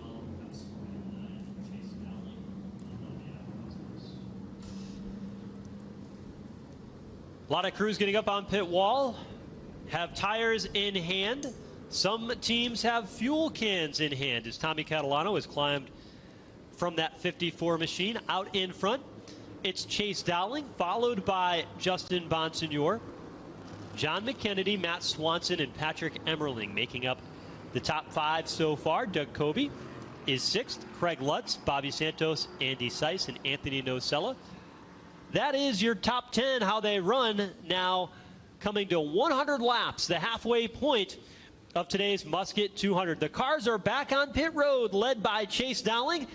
Dowling leading the way in the number 9 machine, and the 51 of Justin Bonsignore, but it's going to be Doug Coby, the first car on pit road to hit his pit stall. He will take fuel, but what will the story be, Pete, in the 9 pit for Chase Dowling? Looks like they're going for tires. They got 2 on the wall right now. A variety of stops here. It's fuel for Anthony Nocella, but they're going to the right, left rear of the number 9 of Chase Dowling. Now over to the left front. Looks like they're going to put at least 2 sticker tires on there right now. A little bit of trouble with the air gun for that number 9, and he's going to lose some time here. They had to switch out the air guns and change that to get the tire on the left front. Now the lugs are off the right front. Now they got to go to the right and take the right front tire off. So a tough break for equipment failure here in the pit of Chase Dowling, and he's going to be mired back when he gets back out there. A terrible pit stop for the 9 team of Chase Dowling, losing a ton of track position. They came in the race leader, and they are going to be the last car to exit pit lane. They had to go to a battery-operated drill, and if he is not careful, Chase Dowling might lose a lap. They get that right rear tire put on. The pace car already on the front straightaway.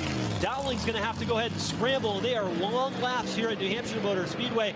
A 3-tire change should not take that long. He goes from the first position to the last position for Chase Dowling, and he'll have some work to do. That was a struggling pit stop for the Dowling team. You know who didn't have a bad pit stop? Was the number 3, Matt Swanson. He didn't come to pit road at all, and he will inherit the race lead. Also not coming down pit road, Patrick Emmerling at car number 07. So the strategy continues to get interesting here at New Hampshire Motor Speedway. We just barely completed the halfway distance. We're on lap 101, which means we have 99 laps to go. And we've got a couple of more cars back down on pit road. Craig Lutz has come back down pit road on the 46. He got tires. Now he's getting a fuel. Ronnie Silk is on pit road at car number 85. He's getting gas. Bobby Santos getting a new right rear sneaker placed on that automobile. Chase Dowling back in on pit road. More Sunoco race fuel on that machine. Going to go ahead and get that pack full of fuel. Already lost a ton of track position, so might as well get fuel. They probably do not have enough to go to the finish, though. Depending on how many cautions we have, 101 laps in. At the most, they say you can go about 90 laps on full, so topping them off here will help. But they're still going to need at least one more pit stop, and depending on what they do with tire strategy, we saw what Justin Bonsignore did. That may be the only stop they need for the rest of the day for Chase Dowling. So things got a lot harder for the 9 car of Chase Dowling, and that start-finish motorsports team. Interestingly enough, you know, this car is owned by Ben Dodge, longtime track announcer at the Stafford Motor Speedway, one of the most successful race promoters at the Riverside Park Speedway, and the start-finish motorsports team back in the late 80s had a number 9. Back then it was driven by Eddie DeHunt, who went on to become Jeff Gordon's spotter in the NASCAR Cup Series, raced the car from 87 to 91. When they had the opportunity to put this car back in the field for the Whelen Modified Tour, the fit was natural. Make it number 9, back to the roots of start-finish motorsports with Eddie DeHunt. And number 9 for Chase Dowling, who his first number was number 9, and that is why they ran this scheme with this car here today when Ben Dodge came together with Chase Dowling. Let's go back down the pit road to Pete Falcone.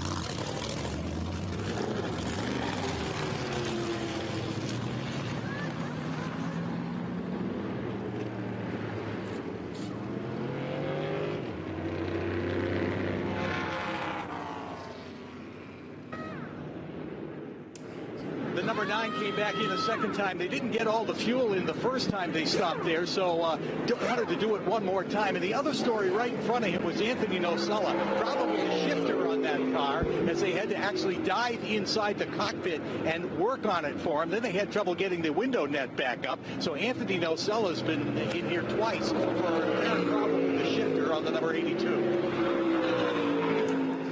Thank you, Pete. So some activity down on pit lane. We enter the second half now of the Musket 200. Front row, Matt Swanson in old blue will restart in the outside lane as the race leader. Patrick Emmerling down low, the second row. It'll be Doug Coby to the high lane, and John McKennedy down low as the front few cars in the field start to look a little bit different. Justin Bonsignor, who has dominated the race so far, will restart in the 5th position as we get ready to go back under the green flag. Green flag goes back into the air, and they are racing down the front straightaway. Great start off the outside lane for Swanson in car number 3. He'll lead it into the first corner on the outside. Emmerling trying to get to the top of the racetrack. Couldn't find a hole there with a 10 of Doug Colby, but Colby will bobble slightly, and that'll allow Emmerling to pull up on the back straightaway. Swanson snakes the 3-car down the back straightaway, trying to keep the lead that he has built up into the 3rd corner as things are getting dicey in the middle of the pack right now. Single file. By the time they got to turns 3 and 4, a little bit deeper in the pack, they start working through some side-by-side traffic, but out in front, Matt Swanson trying to hold off the top 5, including Justin Bonsignor, riding directly ahead of Chris Pastriak, who's had a nice, smooth drive in the first half of this race. Here is Doug Colby. Emmerling, though, aggressive to throw the block on the back straightaway. Colby made the move on the back straightaway, and it looked like Emmerling went down and stole his momentum, and that for the race lead. And here on lap 106, we got a new race leader. It is Patrick Emmerling in car number 07. Swanson 2nd, 3rd, Colby in the 10. And McKennedy right behind him in the 4th. 5th is Bonsignor in car 51. Colby settled in, now to the 3rd position. Highest he has been all day in that 10 car. And a hands full on that 7 New York for McKennedy right behind him, like we saw earlier with Zapienza. The nose got away from him. Here's Swanson again, a bid for the lead in turn 1, and he's got it. Swanson pulls down low, almost like an F1 car, pushing the push to pass button.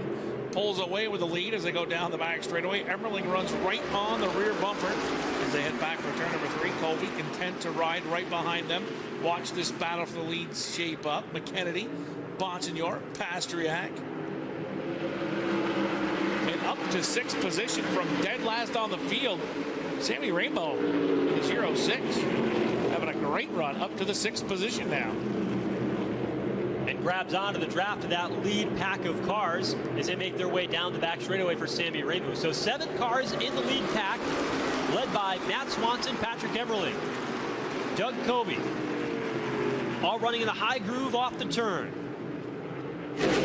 Swanson pacing the field, something he has not done often in this race car here at this racetrack, but he has finished 5th and 6th. The last 2 races here has Matt Swanson, and he is very, very good at this racetrack. Doug Colby pulls right to the rear bumper of Emmerling. He was going to look low. Thought better of it, though, as they line up behind him. Ooh, moving around in the back of the pack. Andy Seiss slides up the racetrack, gives up 2 positions to the 63 of Bobby Santos and the 82 of Anthony Nocella. Nocella, of course, deep in the field after having to have the gear shifter repaired under that last caution flag. Trying to march his way back up into the front of the pack in the 82 car. Yeah, along with the 9 of Chase Dowling, who just moved into the 14th position, getting by J.B. Fortnett. He's trying to bring the defending race winner right along with him. A little further up, Dave Zapienza trying to make a move. This is for 11th, and he gets by Eric Goodale in turn 3. Goodale in the 58 gives up the position. We go back to the lead. Matt Swanson continuing to show the way in car number 3. Actually building up a little bit of a lead over Patrick Emmerling. That may give Doug Colby the opportunity to make a move into the 3rd corner for that number 2 position. They go right back on the back doorstep of the race leader as Bonsignor, car number 51 now, has company in the behind, and that is 46 Craig Lutz, whose crew chief said they were going to do everything the 51 did, and I guess running on the rear bumper would be included in that description. That'll work until you get to the white flag lap. Then you want to be right out in front, as Patrick Emmerling is now going by Matt Swanson to the bottom of turns 1 and 2. So Emmerling back out in front for the 2nd time today. Swanson back in 3rd. And you look back to 5th. Justin Bonsignor starting to get a bit antsy. He's started to poke that nose out of line. Does not like being in that 5th position. Bonsignor runs down the front straightaway on the rear bumper of McKennedy. Couldn't pull out a line, though, because Craig Lutz was ready to pounce if the opportunity was there. Emerling in the 07 leads. Matt Swanson pulls back to the rear bumper. Doug Colby runs right behind him. McKennedy in the 7, the 51 of Bonsignor, Craig Lutz, and Ronnie Silk, who's rebounded back up through the field in the 85 after being involved in an accident down in turn number 1 that brought out the last caution flag with Tommy Catalano. That was only about 15 laps to go, and another couple of drivers starting to work their way up through the field as there's contact between Zapienza and Tyler Ripkema in the 32. That allows Chase Dowling to work to the inside. Right along with him, the defending race winner, Bobby Santos, around the outside lane. This is a battle from 10th on back.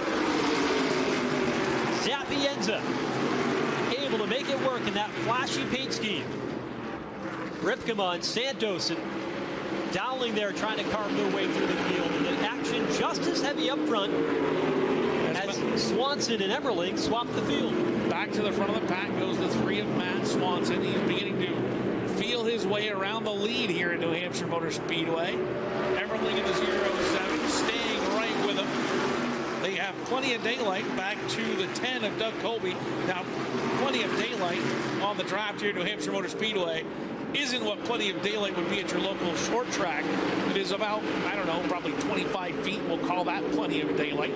As Craig Lutz has actually lost some ground on that front 6 automobiles. Lutz now backing up through the field, being pestered from behind by Sami Ramu into the 07. Top 3 able to break away, make some distance back to McKennedy and the 51 of Justin Bonsignor. But becoming a factor now is Ronnie Silk.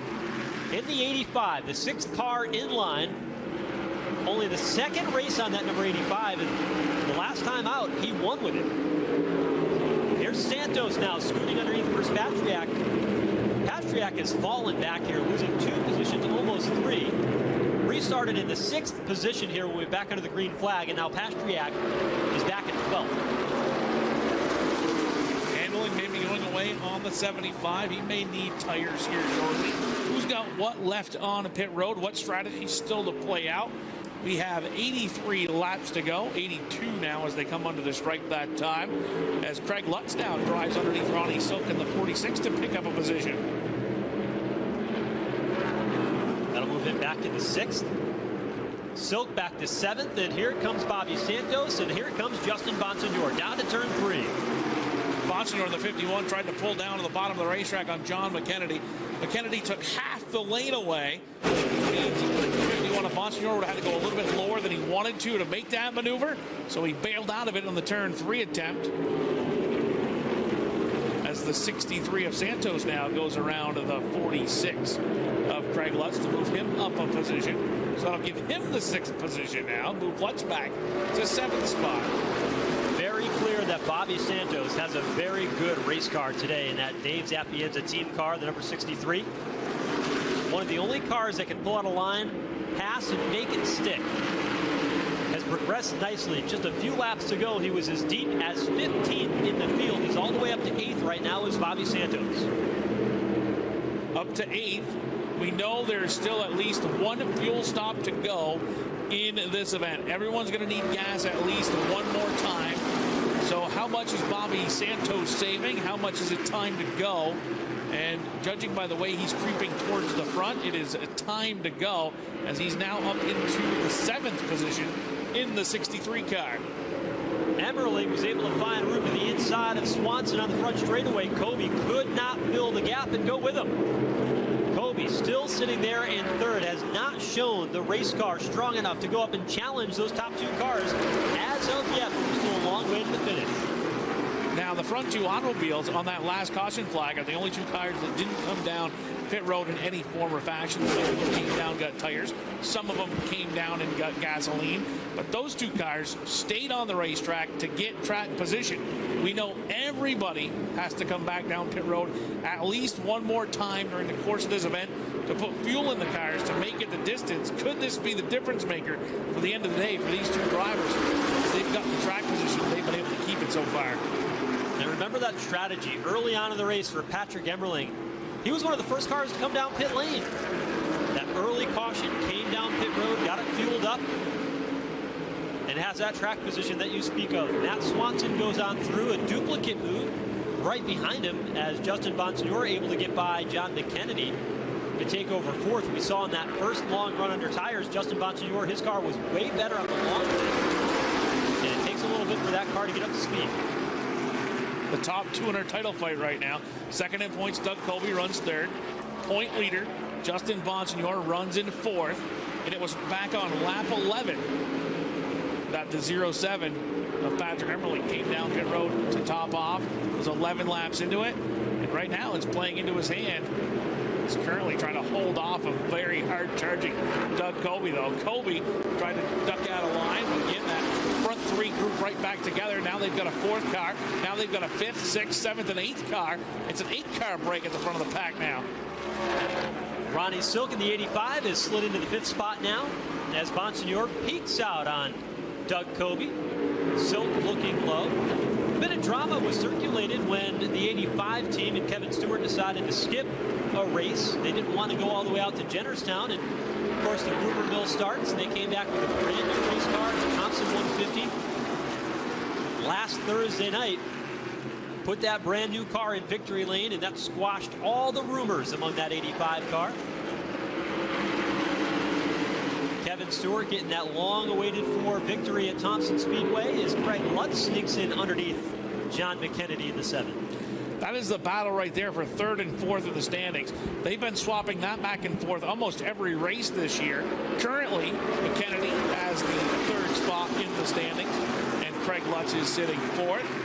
That was after Thompson. Going into Thompson, they were flip-flopped, and right now, much like he said he was going to do, the 46 of Lutz is trying to mirror what the 51 of Bonsignore is doing, as Bonsignore flashes down to the bottom of the racetrack, slides around the inside lane, and pulls up in front of Doug Colby for that third position. That long run speed continuing to work to the factor for Justin Bonsignore, but we have seen this race over the years. There's always late race cautions. Tends to tighten up toward the end of the race. He's got that long run speed. Will he have a run that's going to be short? And does he have a race car that can do that at the end? He's in position to go for the victory. Nobody stepping out of line as they lap past the 97 of Dowsett. He will go a lap down to the field. And now they'll begin to match up down the back straightaway. And here comes Emmerling. There's 07 to the bottom. He wants back to the top spot, and he takes it away as he goes into the third corner. Emmerling's made it pretty clear that he wants to lead the race and set the pace, but here comes Bonsignore. He's been there before.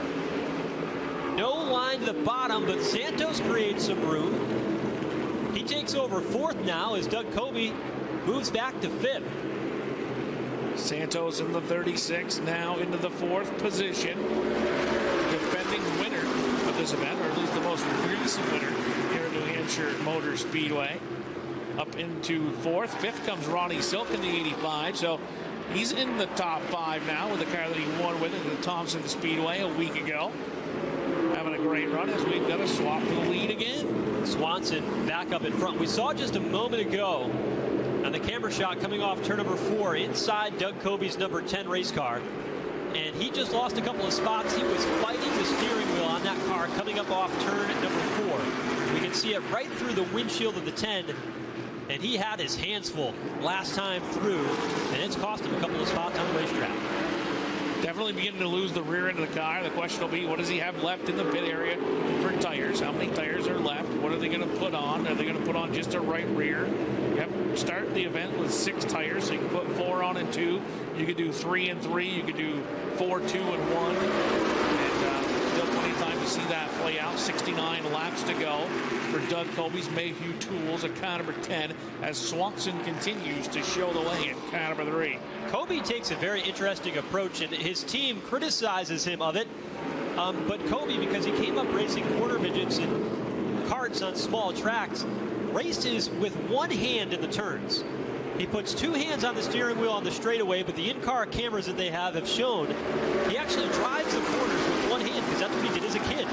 Growing up on karts where you didn't have room to put 2 hands on the wheel, you had to pull that wheel down with one arm, and that has been his signature over the years of modified racing with 6 championships to his credit.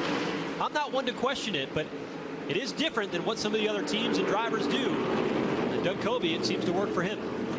Yeah, he lays his left hand down in his lap in the corners, where a lot of the short tracks I frequent, you'll see the guys with their left hand up on the wheel and the right hand over on the roll bar. So he's using one hand, and he's using it one hand backwards to the way you normally see people drive one-handed in a race car.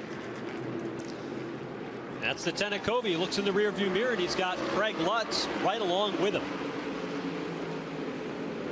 Lutz looking much more comfortable in the draft today. We mentioned earlier on in the broadcast how Craig Lutz just doesn't necessarily have a lot of experience here in New Hampshire, and the race car feels so different when you're drafting like Patrick Emmerling is doing right now to take over the top spot that it takes a bit of getting used to, but he's starting to show the colors of a veteran modified driver.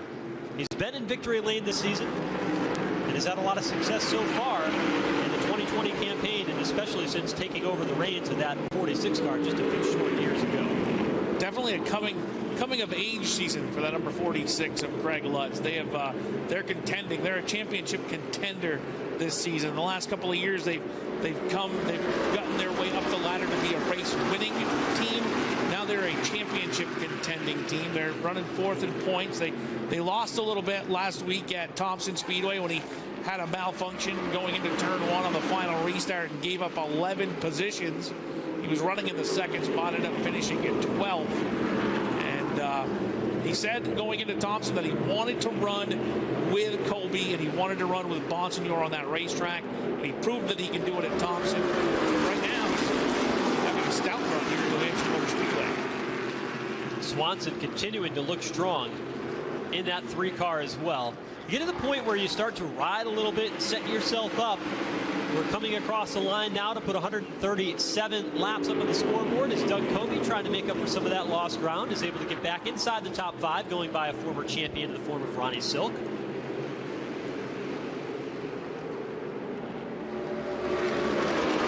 Kobe, number 10, riding in the 4th position. 5th is Silk in the 85.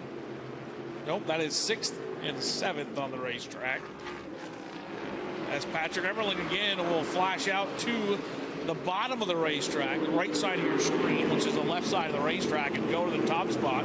Swanson unable to do the crossover move that time. He'll just run on the back bumper down the back straightaway. It is amazing to me to see these little modified cars use this slingshot maneuver that they have been throughout the course of this race. It's there every lap. No matter where you're watching, someone is trying to pull a slingshot maneuver. Swanson runs right on the rear bumper of Emmerling back down into turns 1 and 2 that time. Bonsignor has gotten up to 2nd, but really hasn't pressured them much to move forward from there.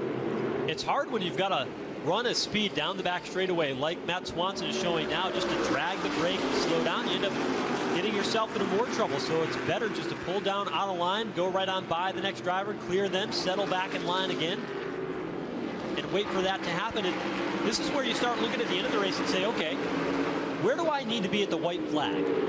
There's 1 lap to go. Do I want to be first? Do I want to be second? Or maybe third?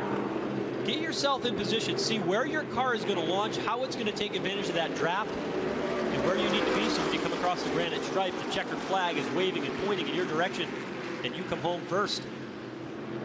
We were just talking about Ronnie Silk in the 85, and he's begun to give up positions left and right.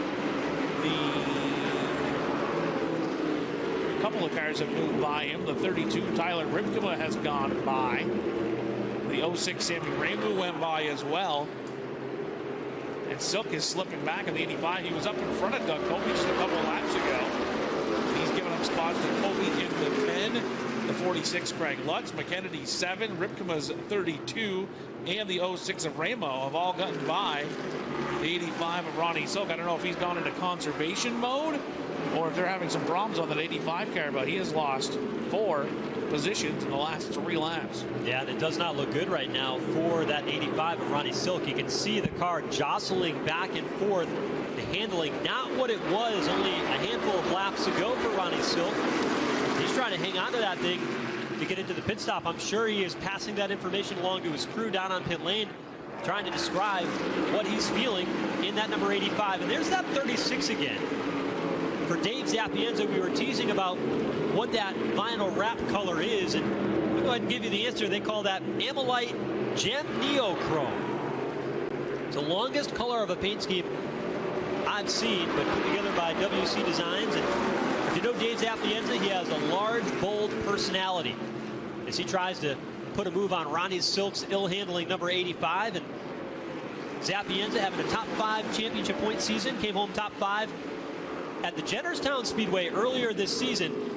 And that number 36 has looked better this year than it has in a long time of the Whelen Modified Tour. And Zapienza won this race a year ago as a car owner when he was out because of a back injury from an accident at Wall Stadium early in the race season. Stepped out of the car, allowed Bobby Santos to drive it, and Santos put it in victory lane in last year's Musket 200. And they put that car back together for Santos to drive here today, which I think was one of the nicest things you could do. They put the car that Santos ran last year, swapped the numbers from 36 to 63, and he's got that thing running right now in the top 5. He's currently running 4th in that 63 automobile. Of course, we haven't seen him much on the Whelen Modified Tour this year, as Patrick Emmerling will flash back to the front of the pack. Swanson goes back to 2nd.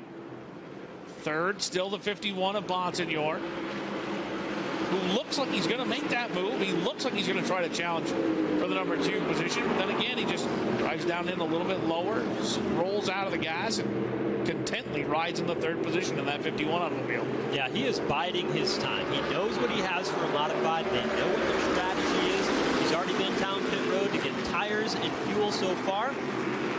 What will be the play? What will Ryan Stone do in that 51 for Justin Bonsignor? Swanson again to the bottom of turn 1. Swanson down to the bottom, goes all the way down to the white line that time, and finds just enough room to get to the top of the racetrack with the race lead in front of the 07 of Patrick Emmerling. And now it looks like Bonsignor may have had to step out. He was going to have to go, as they kind of bunched up a little bit off the 2nd corner when Swanson pulled up in front of Emmerling. But again, they'll just stay contently. Front 5 guys from the nose to tail down the front straightaway. A couple of lap cars up ahead. They're strong contenders in Eric Goodale and Chuck Hosfeld, who we haven't heard much of today. They will both go to the bottom. Goodale drifts up the racetrack in the center groove directly in front of the race leader, Matt Swanson, off turn 2. Swanson will run on his rear bumper down the back straightaway. Now as they go down the back stretch, Goodale will pull down to the bottom of the racetrack and give the leader the preferred higher lane here at the New Hampshire Motor Speedway. Emmerling's going to follow him through on the outside. Bonsignor will see daylight. So will Santos. And Craig Lutz, who's put himself back into the top 5 in that 46 car. Top 3. You throw a blanket over him here. They'll be down to that final 50 laps when they come across the line this time by. We'll hit 50 laps to go for Matt Swanson, Patrick Emmerling, and Justin Bonsignor. Been a little bit since these cars were on pit road for fuel. Some of them came in on lap 70. Others came in on lap 100. And so the crew chief's going to start thinking about that as we start winding down in the final quarter of this year's the 3rd annual Musket 200 here at New Hampshire Motor Speedway. Well, the window was 80 laps or so on fuel, as reported earlier today. They were on lap 70. We're on lap 150. That's 80 laps. We've had 2 cautions in there, so that'll give us a few extra laps, but it's definitely getting time for the front 2 cars who stayed out in the last caution, at least, Emmerling and Swanson, to be beginning to run on the fumes proverbially. Yeah, that's a team that's going to want to caution very, very quickly, because the last thing you want to do is make a green flag pit stop here at New Hampshire. Not something that the Modified Tour teams do very often. Most of the time they're pitting under caution, but we've got trouble. 1 car on the back straightaway is slow. Down to the inside lane, and it's Doug Kobe. Trouble on the left front for Kobe. He's got the tire down, and the caution flag is out, and it comes from the 10 of Doug Kobe. Definitely not the caution flag that Doug Kobe was looking for. He was running inside of the top 10 at the time with the left front tire going down. Don't know if he ran over a piece of debris or if maybe the plan to take 3 tires 2 times and that be the way to use your 6 tires may not be a very good strategy here at New Hampshire Motor Speedway. With the harder right side tires, you need to work the left front a little bit harder to get the cars to cut through the center. And it'll be interesting to see how the rest of this race plays out now, as one guy with an LFR car has a left front tire go down. You know, there's a lot of LFR cars in the field using similar, you'd have to think the LFR kind of has them all on a similar working setup. So we'll see if that was a piece of debris he ran over, or if that was a tire failure from being worked too hard for 150 plus laps. Well, either way, Doug Coby has made his way down pit lane. It appears as though he has stayed on the lead lap when they come back through this time by. He circulated on the racetrack around. This time he'll come down pit road. Pit road is closed, but Coby and his team have to get this tire fixed so it doesn't cause any damage. He brings it down to the team, the Mayhew Tools team on pit lane. They'll go ahead and take their tires now under this caution flag. Well, the penalty for pitting under a close pit stop is tail end of the longest line. At this point in time, really take your penalty to the tail end of the longest line rather than do more damage to the suspension than may have already been done by dragging part of the frame around the racetrack. With a flat left front tire, they're going to be able to put on, I wonder if they're going to take the left front and put it on the right, take the left rear and put it on the right rear. Nope, they will not. They're allowed to change that tire on the left front with an improved spare because it is flat on the wheel. Might even work to the advantage of Doug Coby and his team. Pace car coming off turn number 4 now. They'll go ahead and get 4 new tires on the 10 of Doug Coby. He is off and running. Pit road is open, and Matt Swanson will lead the whole group down the pit lane. Right behind him will be Patrick Emmerling, Justin Bonsignor, Craig Lutz, and Bobby Santos. What could be the final round of pit stop here this afternoon. Everybody coming down pit road for a critical stop, not only for the speed of pit road, but the setup, Pete, that you put behind your race car.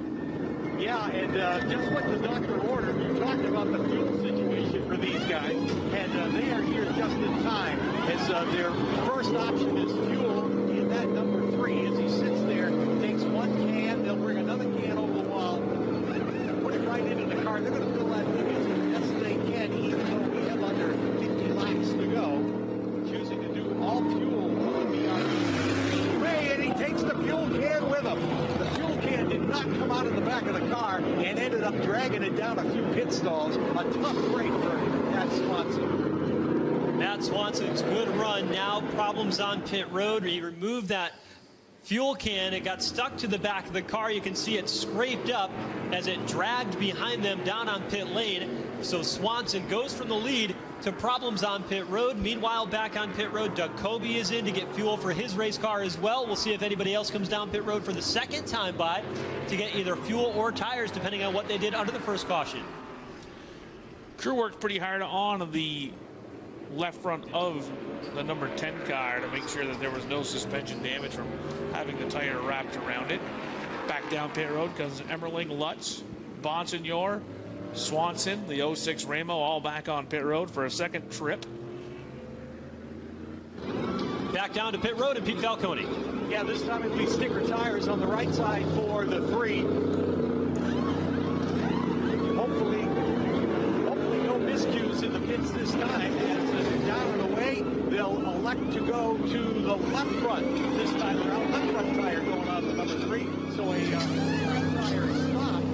As again, they're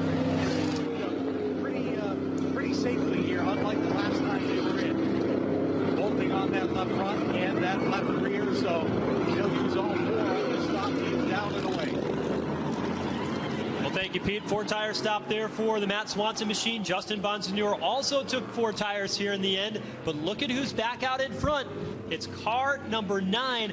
Chase Dowling is going to be shown the race leader. He came down pit road under that first caution, got their service, got enough fuel to go to the end, came off pit road first. So problems for Chase Dowling under that last caution flag. They decided to take fuel only, and Chase Dowling now leading the way here at the Musket 200 as Matt Swanson rejoins the tail end of the field because of that problem that they had there under that first pit stop where they dragged the fuel can out of his pit stall. Of the 2 stops that they had, fuel on the first one, tires on the second, but a lot of work to do for Matt Swanson in car number 3. Earlier in this race, Justin Bonsignor showed a solid trick. He did not take tires on the first caution. He got track position. He played his cards. He showed everybody in the field a little bit of something. And right now, Chase Dowling has learned from what Justin Bonsignor did on that first run, and he has inherited the lead. Second place is John McKennedy. Third place is going to be the number 82, Anthony Nocella. He's back to the top. He kind of struggled in the middle portion of this race after running in the top 3 early on in this one. Craig Lutz in the number 46 runs in 4th. 5th is Sami Ramu in car number 06. And then the point leader rides in 6th in car 51. That's Justin Bonsignor. Pace car is making the turn back into the pit area, and we are set to go with 44 laps to go. It'll be 43 when they take the green flag here at the granite stripe in the inside lane. Has the better advantage for John McKennedy. He's able to keep pace with Chase Dowling as they haul it off for turn number 1. First time today the inside lane has gotten the break on the restart. McKennedy the leader. Second place is going to be Dowling. Third place will be Craig Lutz. And Bonsignor goes from 6th to 4th. 4 fresh tires for Justin Bonsignor. Remember how good he was on the old tires. Now he's got 4 fresh Hoosier tires. How will that work to his advantage? Back up front, though, John McKennedy for the first time today leading the Musket 200. And this was what the question was earlier on in this race. He got into the back of the Woody Pit Cat car number 1. They goofed up the front bumper, got it sticking up in the air with a big drag attached to it.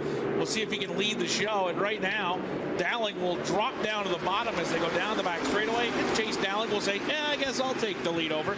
Lutz rides in 3rd of the 46 right behind him. With those big 15-inch tires on the front of these modifieds, the aerodynamics don't really matter all that much. So that bumper being pushed up for McKennedy should not be a factor as he rides in 2nd. McKennedy right on the rear bumper of Chase Dowling for the lead. Craig Lutz is 46, rides right behind that in the 3rd position. And Bonsignor in car number 51 is back. Comes McKennedy to the bottom for the lead in turn 3. McKennedy, knowing that the trophy and the money is in sight, goes into the top spot again. Dowling back to 3rd. They get racy at the bottom half of the top 5. Here comes Nocella back to life as he gets by Ronnie Silk in the 85. Couple of miscues on pit road for Nocella in the 82 car. And now as we get into the time when the pay window is beginning to get close to being open, he's found his way back into the top 5, working over Justin Bonsignor down the back straightaway. Bonsignor works over Craig Lutz, who's working over Chase Dowling in car number 9. Dowling actually may have a problem right there. He's slid way high. Lutz unable to drive underneath him, will now down the front straightaway, and Dowling's going to go back to 3rd. Dowling missed it coming through turn 4 that time. The car got out from underneath him, goes back to the 3rd spot into the clutches of Justin Bonsignor as the handling appeared to go away for a moment. Now McKennedy breaking the draft to the inside lane. Here comes Bonsignor to move into 3rd. Bonsignor dives down to the bottom, cuts around the inside lane, takes over the 3rd position. Problems continuing for Chase Dowling in car number 9 because they've got a couple more cars lined up to his inside as Craig Lutz took a lip to the inside for the lead. So Dowling in trouble. McKennedy out in front. Lutz is right there with him along with Bonsignor riding in 3rd. Nocella's gone to 4th in the 82. Looks like Bobby Santos has been saving what he needs to up until now. Will move up as Craig Lutz around the bottom of the racetrack goes to the top spot. But here comes that crossover move you alluded to earlier. 38 laps to go as they come across the line. This time it's Craig Lutz out in front in New Hampshire. Can he hold on and hold off some of the best in the business in John McKennedy, Justin Bonsignor, and Anthony Nocella, another driver in the top 4 who has never won before the Whelen Modified Tour, but he now slides back at the hands of Bobby Santos. Well, here comes a driver that's won on the Whelen Modified Tour, and he's won here 5 times. Former series champion Bobby Santos just goes from 5th to 3rd in one corner as McKennedy goes to the bottom of the lead away from Lutz. Santos, last time through in turns 3 and 4, got the 2-for-1 deal. Went from 5th to 3rd in one turn. How strong is that 63? He has not led all day today. But here in the late stages, he is in the thick of it as Lutz goes back out in front. Lutz back on top, McKennedy 2nd. Santos right there, ready to strike in 3rd place in the 63. They bump draft down the front straightaway. Thought Santos was going to try the 2-for-1 deal again, but apparently he's going to save that coupon for a little bit later on. As down the back straightaway, Lutz will lead, pulling away by a couple of car lengths down the back stretch, and that's not always the best thing to do here at New Hampshire Motor Speedway. As shown, down to the bottom comes the 7. Yeah, McKennedy saw that, slid up the racetrack, but just did not have enough room to make it work. And here comes Lutz, and that's going to hurt John McKennedy. McKennedy will lose a spot to Santos. Here comes the freight train working the outside lane. Bonsignor in the 51 on the outside, right behind Nocella, also up there in the 82 car. That's going to be 3 spots he lost trying to take the lead, maybe 4, 5, as Silk is also coming through on the high side of the racetrack with a lap car, Eric Goodale, on the bottom as well now, factoring into that. So just that quickly, John McKennedy goes from the top spot to the back of the lead draft, and here comes Santos. The defending race winner darting to the front in turn number 1 for the first time today. Car number 63 leads the field. For the first time today, for the first time in 2020, race leader Bobby Santos down the backstretch. As back to the bottom comes Craig Lutz, though, in the 46. He's won once already this season. He likes the way leading races feels. He likes the way winning races feels. And he will not allow Santos to lead a lap that time. Santos will take it back, though. He brings Silk right along with him, and Silk nearly gets into the back of Craig Lutz. Close call right there for the 46 at Craig Lutz, but Ronnie Silk got himself into the 3rd position. He's another driver shopping 2 for 1 here today. He picked up 2 that time. He goes from 5th to 3rd. Bonsignor back to 4th. Nocella is 5th. 6th is Ripkema in car number 32, and then John McKennedy, as here comes Silk down low for 2nd of the 85. Silk working the draft off the back bumper of Bobby Santos that time to get in the 2nd spot, and McKennedy trying to make up for lost ground working the inside of Tyler Ripkema. A career day for Tyler Ripkema in that number 32 car. All the aspects of Mike Spiriglio Racing that Doug Covey used to take to the championship. This car, one of Doug Covey's best cars when he ran the 2 change here at Loudon. And Ripkema has given that number 32 a ride today. Santos is given a 63 car, which he piloted to victory lane last year, as the 36 a ride today as well. We have 30 laps remaining, 30 circuits to go here in the Musket 200, 170 complete, and Santos now has decided it is time to flex the muscle. He leads. Ronnie Silk, last week's winner's got himself up into 2nd. 3rd is Craig Lutz. 4th is Bonsignor, as they snake their way down the front stretch here at New Hampshire Motor Speedway. The action intensifying here as we eye the finish. Santos in command ahead of Silk. Lutz, Bonsignor, and Anthony Nocella. Lutz looking low in turn 3. Silk in the 85 able to cover that maneuver. That may have actually been a defensive maneuver to stop Bonsignor from getting by in car 51. Nocella's 82 trying to close right back in there. As down to the inside for 3rd comes Bonsignor. He's got the 3rd position. Move Lutz back to 4th. 5th is Nocella in the 82 car, as everybody continues to chase that 63 of Bobby Santos the 3rd. Here's a 2nd pack of lead cars. This is from 6th on back. Tyler Ripkema and Matt Swanson, who's recovered nicely. Ripkema nearly lost at that time in turns 3 and 4. Swanson had to ease out of the throttle, and that allows Ripkema to draw alongside here on the front straightaway in the battle for 7th. Great battle going on for 7th. Battle for 2nd is still turned up. Ronnie Silk's 85, the 51 Bonsignor. Lutz in the 46 as they lap past the Chuck Hospital car number 2. That is a car that was piloted earlier in the season by J.R. Bertuccio. As they now come down, they'll complete lap 174. 26 laps to go for Bobby Santos. Ran that car almost all the way to the inside wall down the front straightaway this time, trying to stay on station with the race lead. Nocella on the attack this time as he goes after Craig Lutz off turn number 2. We'll go back to that battle from 6th on back. Ripkema, Swanson, Sami Ramu, and here comes your pole sitter coming back to life in the 70 of Andy Seiss. He is starting to make up ground here in the late stages. Cruz had to make some adjustments on that race car. It was good for the first 20 laps after the pit stops the first go around. It was good for the first 20 laps after pit stops the second go around. But now here we are in the 3rd go round of pit stops, and here we are 25 laps past that pit window, and the car is still moving forward. He just got by the 07 of Patrick Chevrolet. How about Bobby Santos, though, as we watch this battle for 2nd? Santos has opened up a lead that we haven't seen all day. Nearly a half a second out in front of everybody else. Nocella will try to go to the high side as both Bonsignor and Silk break the draft down the front straightaway. Meanwhile, Swanson still digging just outside the top 5, getting back by Tyler Ripkema. Ripkema into the 32, as you said earlier, having the race of his career here at New Hampshire Motor Speedway. Is feeling the heat down low from Andy Seiss. As we got a car on pit road, Dave Sapienza's brought the 36 to pit road out of contention.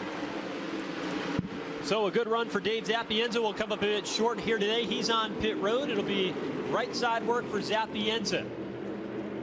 Up front, McKennedy trying to work his way back inside the top 5. Here is Nocella, racing like a veteran today as he works underneath the former champion Ronnie Silk. Wheel to wheel through turns 3 and 4. Silk up high, Nocella to the bottom. Nocella used every inch of racetrack that he could. Got all the way up. They almost went Nerf bar to Nerf bar as they were side by side. He was able to keep enough momentum up to stay even with Ronnie Silk, and he drove it in deep into turns 1 and 2, and that'll move him now into the 3rd position in that number 82 automobile. Move last week's winner Ronnie Silk back to 4th. Craig Lutz hanging on in 5th in car 46. Swanson gets through underneath McKennedy.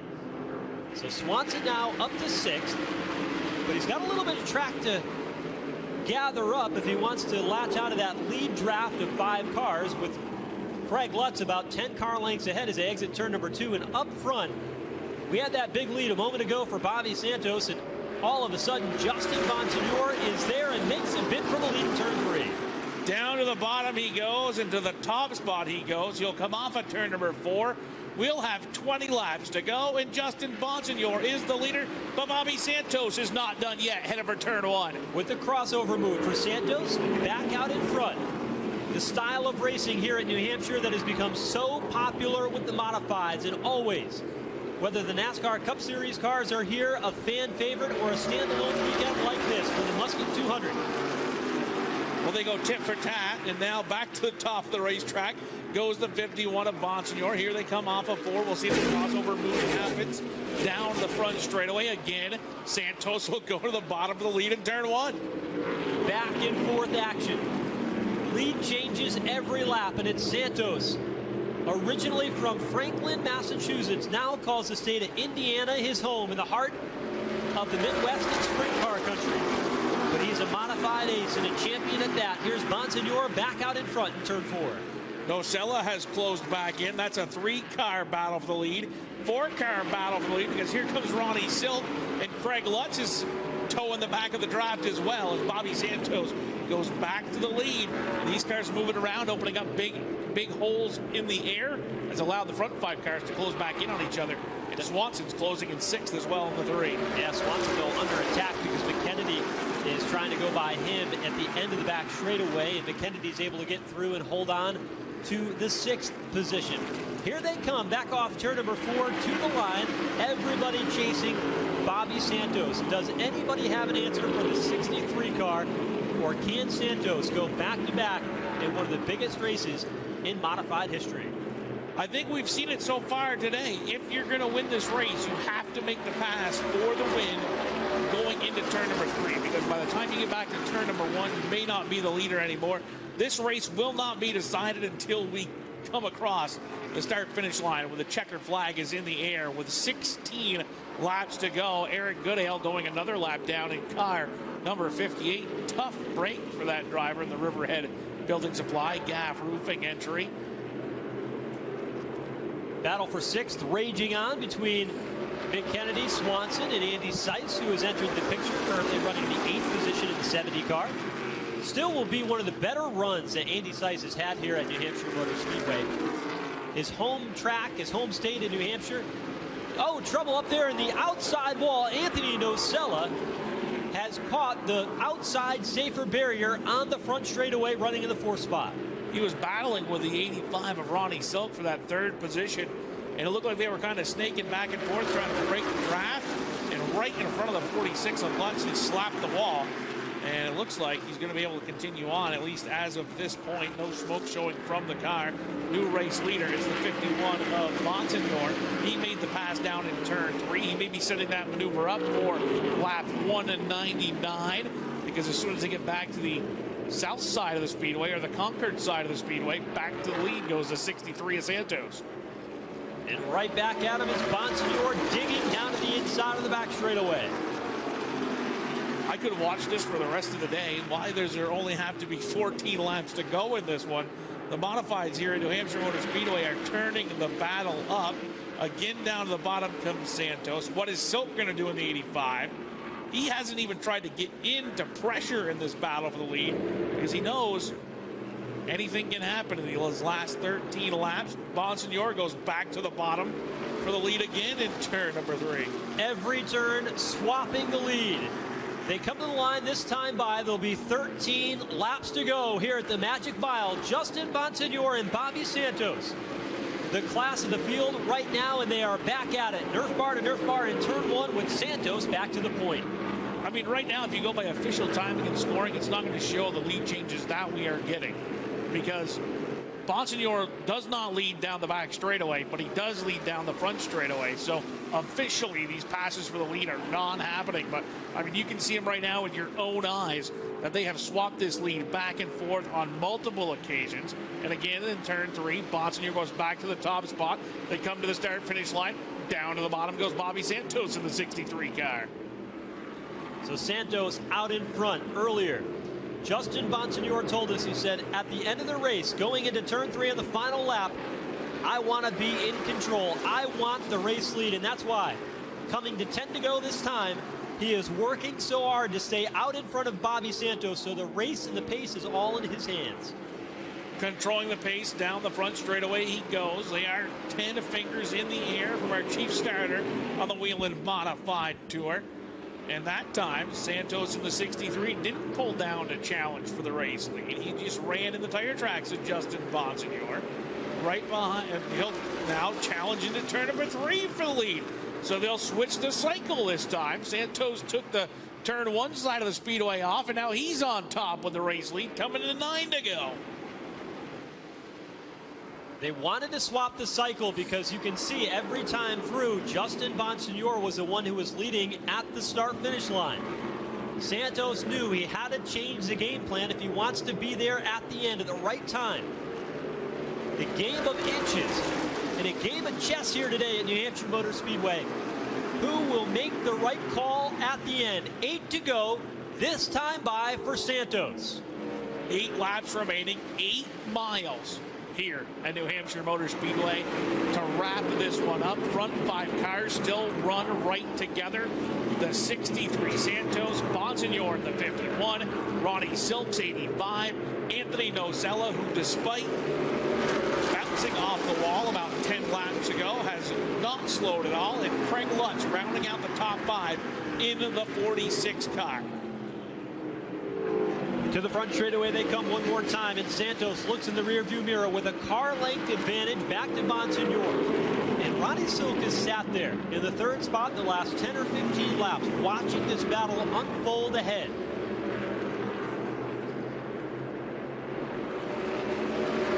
Silk in the 85 car, sizing up those 2 cars in front of him. Runs right on the rear deck lid of Justin Bonsignor. It's going to be 6 laps to go. Only 6 remaining. We've come 194 times around this racetrack, and back to the lead goes Bonsignor in the 51.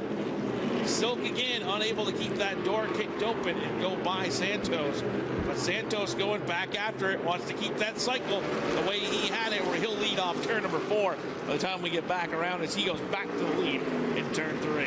Bonsignor tried to throw the block on the back straightaway, but Santos outwitted him. Here comes Bonsignor at the line. Draws even into turn 1 with 5 to go. Almost right there, tried to time it to see if he could pull off of turn 4, pull down, and get to the lead before they got back to the start-finish line. And it was awfully close that time. And again, the cycle continues down into turn number 3. To the lead goes the 63 of Santos. And here comes Silk down, though. Silk trying to get second away from Bonsignor. Could not make it stick in turn 4. He tried up the racetrack, took Bonsignor right with him. Nocella will draft with Bonsignor into turn 1. That is going to give Santos a little bit of breathing room for a lap. Now Silk in the 85 will go to 2nd place. Bonsignor is 3rd. Nocella in the 82, 4th. Lutz still watching him. trying to see what he is going to do as Bonsignor goes down to the bottom looking for the number 2 spot. Bonsignor used the apron that time to try to get his car to turn, but he lost ground, and here comes Nocella charging to the outside. Santos out in front, a healthy advantage, but he's got a very crafty veteran in Ronnie Silk right behind. Silk, winner in that race, Connor. Last time out at Thompson Speedway. Brand new automobile. It's got 1 race on it, a win. He'd love to go 2-2, but Santos, who won the last time he drove that race car, which happened to be a year ago during the Musket 200 a weekend, currently shows the way. 2 laps to go in the top 3, all champions on the series. Bonsignor comes back to life in turn 1. Bonsignor grabs back the 2nd spot. He moves around Ronnie Silk, but the question is it going to be too little too late? Does Bobby Santos and car number 63 have a big enough lead, or can Bonsignor track him down? We are getting ready to come off of turn number 4 with a white flag ready to go up in the air. That means we've only got 1 lap remaining. Bobby Santos has changed his line. He enters low, not in that middle groove like they were doing all race long, and it's working to his advantage. He drifts up the middle of turns 1 and 2. Eyes the back straightaway. Plenty of clear racetrack behind him as the battle is now for 2nd. Silk working the bottom on Justin Bonsignor for turns 3 and 4. But there is no challenge at the front. Off turn number 4 for the 6th time at New Hampshire and the 19th time of his career, Bobby Santos has won the Musket 200. 2nd place goes to the number 51, Justin Bonsignor. He was able to hold off a hard-charging Ronnie Silk after those 2 battled it out for 2nd and 3rd place. So great run. Silk coming home in 3rd. 4th was Anthony Nocella. Nocella with a good run also. Craig Lutz came home in the 5th position in car number 46. And the pole sitter, Andy Seiss, rebounded up through the field to 7th. And Matt Swanson in a car number 3 also, after having that violation with the fuel can leaving the pit stall at the completion of that event, was able to move himself back up into the top 10. So a great rebound for the 3 team and a great race here at New Hampshire Motor Speedway. You see the drivers exchanging the how do you do's. Good job, way to race, as they go down the back straightaway, Santos and Bonsignor. So Bobby Santos, for the 2nd year in a row, rolls into New Hampshire and wins the Musket 200, the only 2-time winner of this event here in the 3rd annual running of this outstanding race. And what a story it is. The car that he drove a year ago has not been with this team all year. Steps in, gets the job done. The only thing similar was this race car. The pit crew was different. Last year they had help from the Tinio team in a partnership that they ran the 36 with.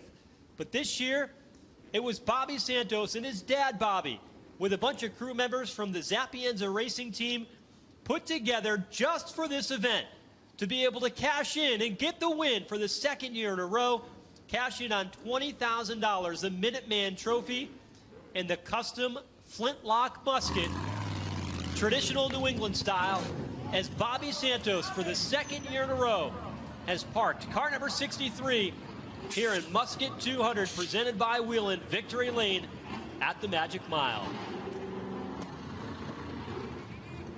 Bonsignor had a great run today. Will come home in 2nd. Ronnie Silk in 3rd. We'll hear from the top 3 with Pete Falcone once we get to Victory Lane. But Santos, what a big week for Santos. Out in Indiana, won the Little 500 in sprint car competition. A race that he had attempted to win 7 times before and finally got it done. The entire family proud for the accomplishment he had. His family in the house here tonight. Native of Franklin, Massachusetts, and moved out west to pursue a sprint car career. One of the best of the business, and when the big money is on the line, Bobby Santos, at 34 years old, is always right there in the thick of it to be able to get the job done, and he has done it once again here at New Hampshire Motor Speedway, victorious in the 63 for the 2nd year in a row.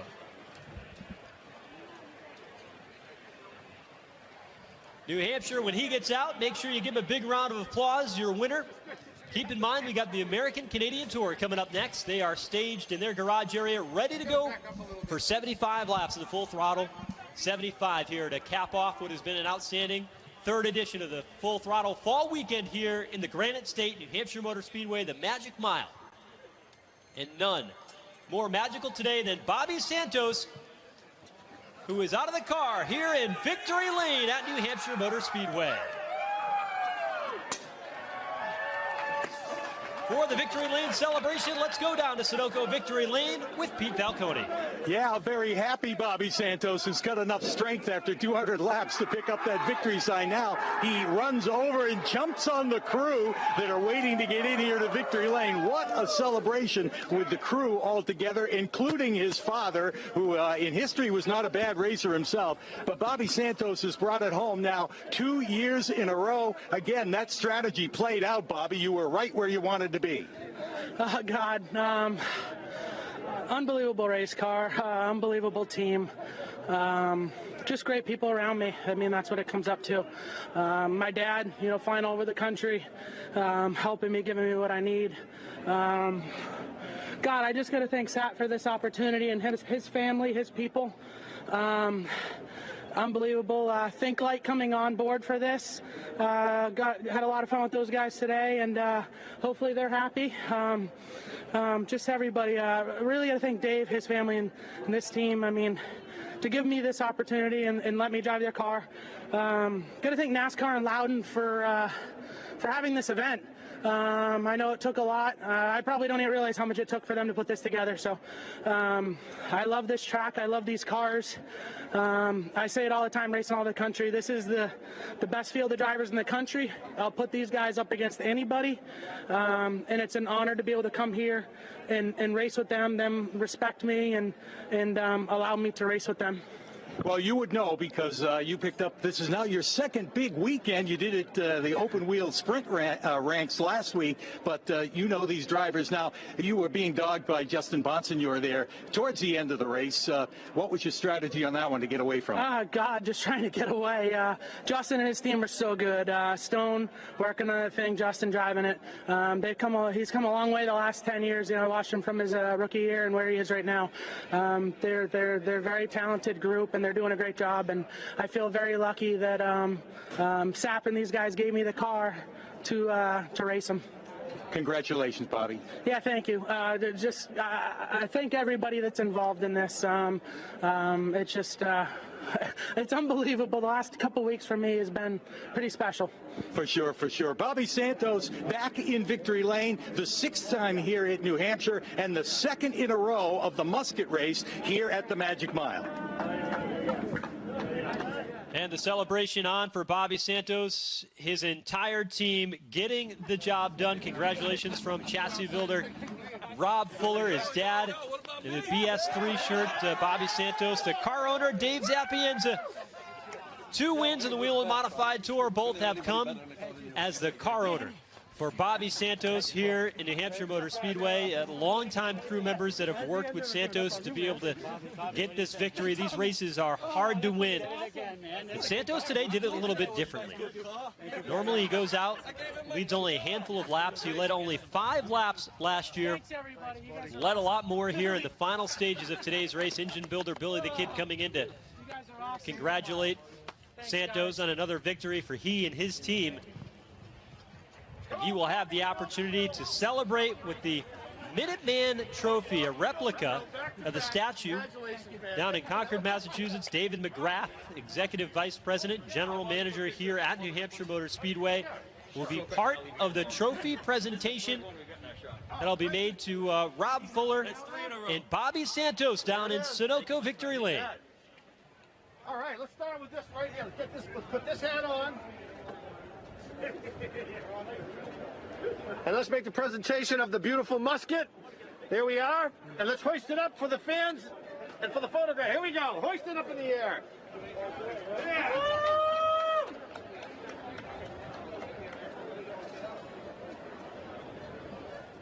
Bobby Santos with the traditional tri-core New England hat. The custom-made flintlock musket coming out of Eastford, Connecticut, and congratulations offered by David McGrath. And here's the trophy for Santos, winner of the Musket 200, a heavy piece, that replica Minuteman statue. A special prize for the win in this year's Musket 200. Winner on the front of that, and Bobby Santos managed to captivate us all here today at the Magic Mile. Congratulations, Bobby. Thank you, guys. Appreciate it, everybody. So while Santos celebrates his win, we'll get ready for the American Canadian Tour. We'll hear from second and third momentarily. And keep in mind, we are back again next season. We do not have the race dates yet, as the NASCAR Cup Series schedule has not been fully launched and released, but we expect to have a race back in the same usual summer time frame. Stay with us at nhms.com for all the latest schedule updates. Follow us on our social media channels, and make sure you are back with us here in 2021 for more of this great action. The NASCAR Whelen Modified Tour, usually back 2 times a year. This year, we're fortunate enough to have them here for the Musket 200 with the schedule that got changed around quite a bit. And what a race it was. All those lead changes at the end between Santos, Bonsignor, good strong runs with Chase Dowling at the front of this one. And let's take the opportunity now to hear from our second place finisher. He's trackside with Pete Falcone. Yeah, Justin's here, and close, Justin, but just run out of time or run out of speed? Our car just built tighter as that run went on, and Bobby's was just a touch freer, and it was a good race back and forth. The fans had to be excited. A lot of fun crossing each other over lap after lap. Really, the whole race was pretty exciting, so hats off to the new format, but can't thank my whole Phoenix Communications team enough. We had a great car. Like I said, just a touch too tight, and then Ronnie put that move on us and kind of shuffled us back to third, and I was like, all right, maybe I could push him back up to Bobby, but his car was even tighter than mine, so just kind of took away any shot we had at it. But all in all, a good day. Anytime you can run in the top 3 all day and lead laps and have a shot at it and not get wrecked, it's a good time at Loudon. So just can't thank my whole team enough. Ryan Stone and guys had a bunch of great pit stops today.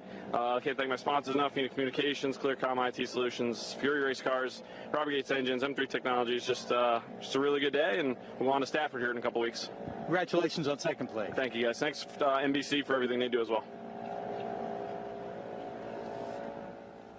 So Justin Bonsignor comes home in the second spot here today at New Hampshire. Ronnie Silk, another good run for that team. A pair of podium finishes over the past couple of races in the number 85 machine. So the Stewart Motorsports entry did a nice job this weekend as well, was in the thick of it. Took a stab at the race lead in the late going, but did not have enough for Bobby Santos and Justin Bonsignor as the Whelen Modified Tour next will point to the fall final. The Stafford Motor Speedway 2 weeks from today, and wrap their season up at the traditional World Series of Speedway racing down at the Thompson Speedway on Columbus Day weekend in mid-October. That'll be the wrap of the Whelen Modified Tour schedule for this season. Right in the thick of it, Bonsignor, Kobe, McKenney, the top 3 in points coming in, and Justin Bonsignor will hang on to the point lead coming out of this race as Doug Kobe struggled on that last run to come home in the 9th position. John McKennedy came home 8th. And so the championship point lead will expand for Justin Bonsignor. What a race it was today here at New Hampshire Motor Speedway. Lead changes abound. A hometown guy by the name of Andy Seist led him to the green flag, but at the end it was all a battle between Bobby Santos and Justin Bonsignor, where Santos was able to bring home his 6th victory here at New Hampshire Motor Speedway, his 2nd in a row, and captured the $20,000 prize here in the Musket 200. It was a great day in a beautiful blue sky here in New Hampshire. Modified racing at its very best. And in the end, it was Bobby Santos to hoist the Minuteman Trophy in the Flintlock Musket to claim victory here in this year's Musket 200.